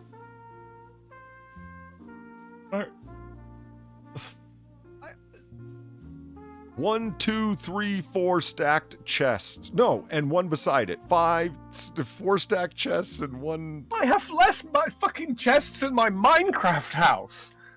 Is that a circular chest, the thing? Or is that a hat box?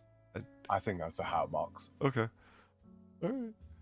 I hope it's a hat box. I love that. I love this lonely little circular table just sitting there with nothing on it. See that? It's just... Throw something out, woman. The table's serving no function. It's holding nothing. There isn't even one of your way too many dolls sitting on it.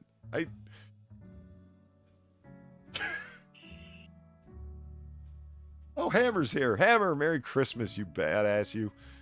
I was talking. Merry Christmas, Hammer. I'm glad you're here. That's great. And yet and again, another vanity. With mirrors on both levels. Notice that. Very nice. For very tall guests. Yeah. And a horrible arrangement of gaudy shoes. Excellent. Open the closet. God. Show us what's in the closet. No. No, I'm not. No, the virtual tour will suffice, thank you very much. I do not wish to risk life and limb. Yeah. See what I mean? It is completely deceptive from the outside. You would not think that schizophrenia personified is inside this home, but it is. Oh, God, you'd have to spend another fucking 20 grand just to get all that shit cleared out.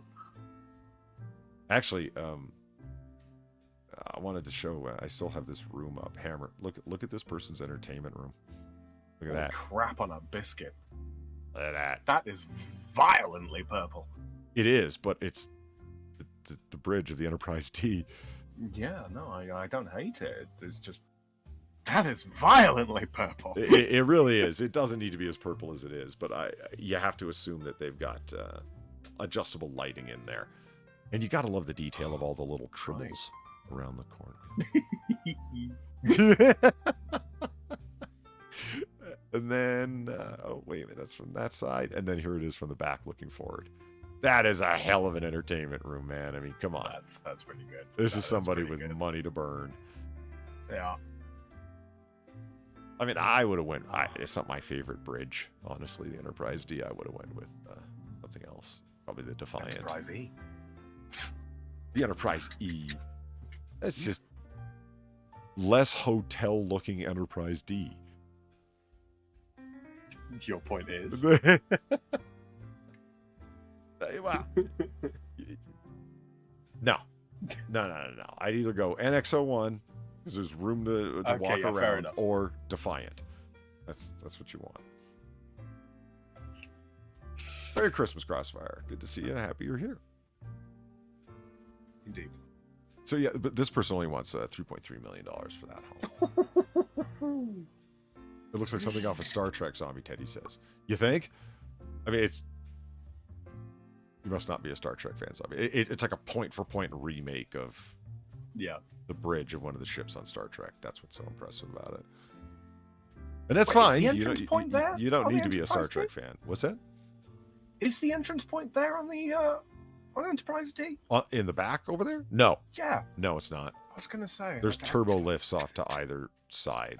Yeah, I thought like so. that. I thought so.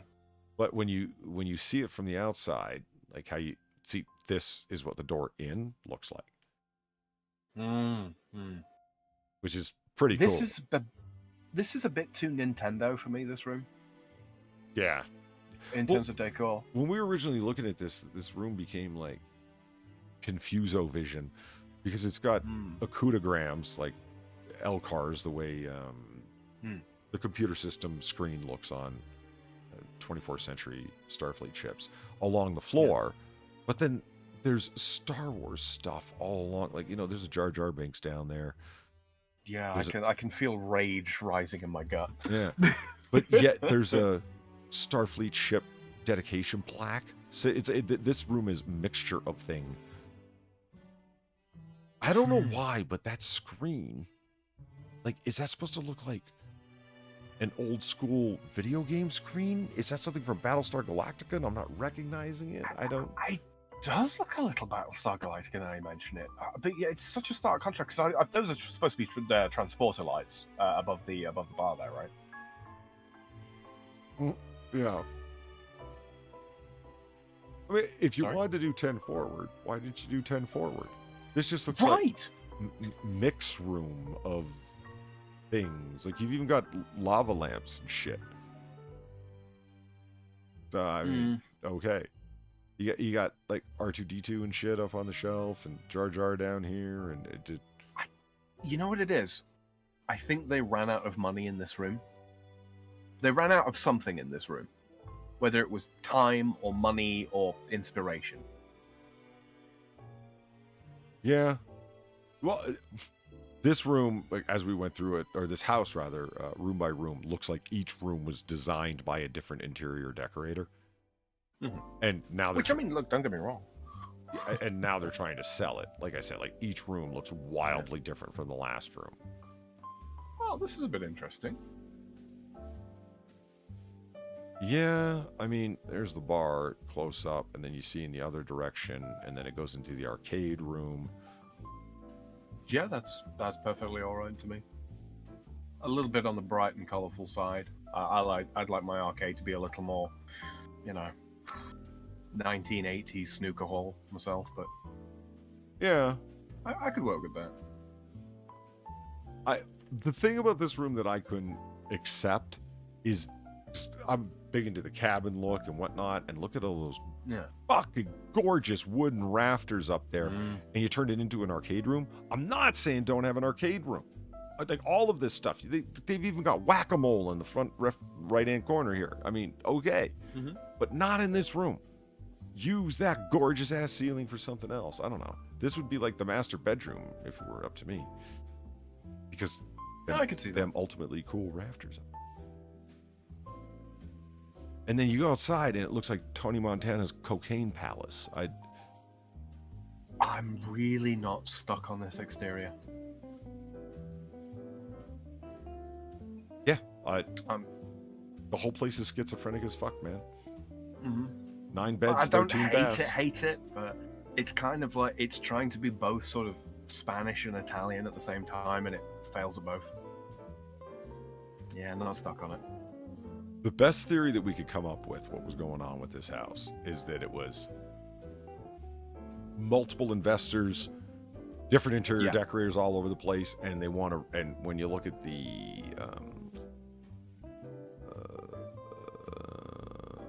where is it? It's in Boca Raton, Florida, right? So, vacation destination, getaway place, right? And you can rent it, and it is. I did go check up on Airbnb. I think it's done like this is like a expensive getaway for weirdos. Yeah. Do you understand what I mean? That it was never intended for anyone to live there exactly. multiple investors got together and said we'll be able to rent this place out to fucking wackos. Can I take a look at the dining room there? That one? Yeah. That's not bad. That's not too bad. I really The just... colours are a bit off, but... I can't get down with anything Andy Warhol, man. You know me. I just... No, I know. That goes without saying. Like, what's up with the Marilyn Monroe Andy Warhol? And there's Andy Warhols all throughout the house. There's the soup cans, for Christ's sake, man. Yeah. I'm looking at the space. I'm looking at the lighting. The chairs are a bit much, frankly. But yeah, I don't hate the room. Hey, your boy Pat. Merry Christmas, Pat. Hey, Pat. Merry Christmas, man. There's the wine room. Ah, now we're talking. When we first saw this, we thought that this was, especially me, thought this was all natural light coming in because we'd come across this picture first before we saw, before we saw this, that this room is so insanely well lit.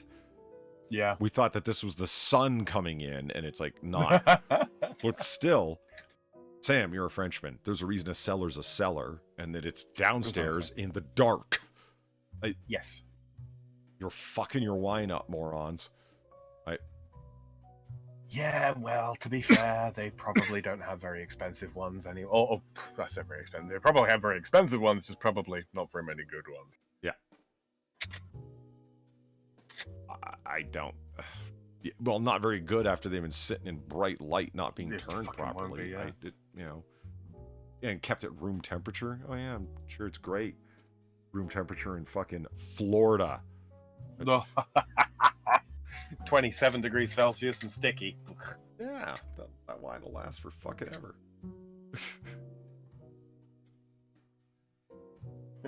How to shame your flagon. Oh man. You know what? I think I'm gonna call it quits. I actually do need to get some rest because well, it's Christmas. I gotta go drive over to my parents' place for too long, and I'd like to get some sleep in before I do that because I haven't slept yet. Naturally. Damn all you people that have managed to sleep before now. Not really. I'm just jealous of your ability to have a normal schedule. So, if at all possible, if the cats are wrangleable, I will be back opening the bar tonight, because after all the day's festivities and whatnot are done, well, yeah, fuck it. Oh, nothing else to do. Yeah. I will certainly try to be around for that. I can't make any promises. I do need to check in with the office because the skeleton crew is obviously working over Christmas. Yep. They'll still be working Boxing Day, so I'll need to check in with them. If there's no fires to put out, I'll be around. If not, or rather, if there are fires to put out, then I may well not be. But yeah, I'll let you know as soon as I know. Hopefully we'll be able to get Far on, but she's celebrating Christmas with her fiance's family, so you know, her wife. Busy. What's that? Her wife. They're married now. Well, yeah, right. Good call. Yeah. Proof I need to be in bed. Exactly. So we will see you then. And next Bubba Hotep. Well, hell, I only got off work 2 hours ago. Well, man, catch some sleep like I'm about to do, or at the very least lay down to be able to get some rest. In the meantime, I hope all of you have a very Merry Christmas morning. And yeah, we'll be back. Well, even if it's just me, fuck it. I'll talk to chat by myself. God damn it. Hope you enjoyed hanging out with us here for Christmas Eve. And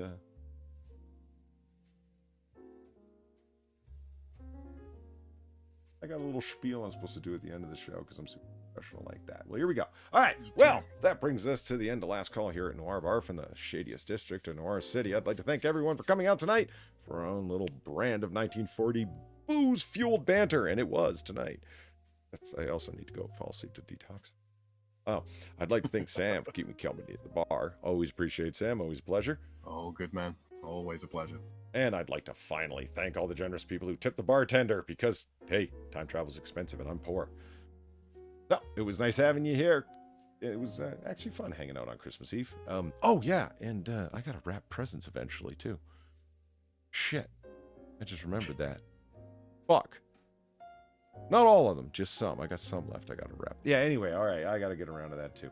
So, hopefully we'll see you guys later on, and if not, I hope you have a very Merry Christmas. You deserve it. We'll see you next time, guys. Merry Christmas, guys. We'll see you in the next one. Don't forget to leave a like on the way out, and enjoy the outro. Mm-hmm.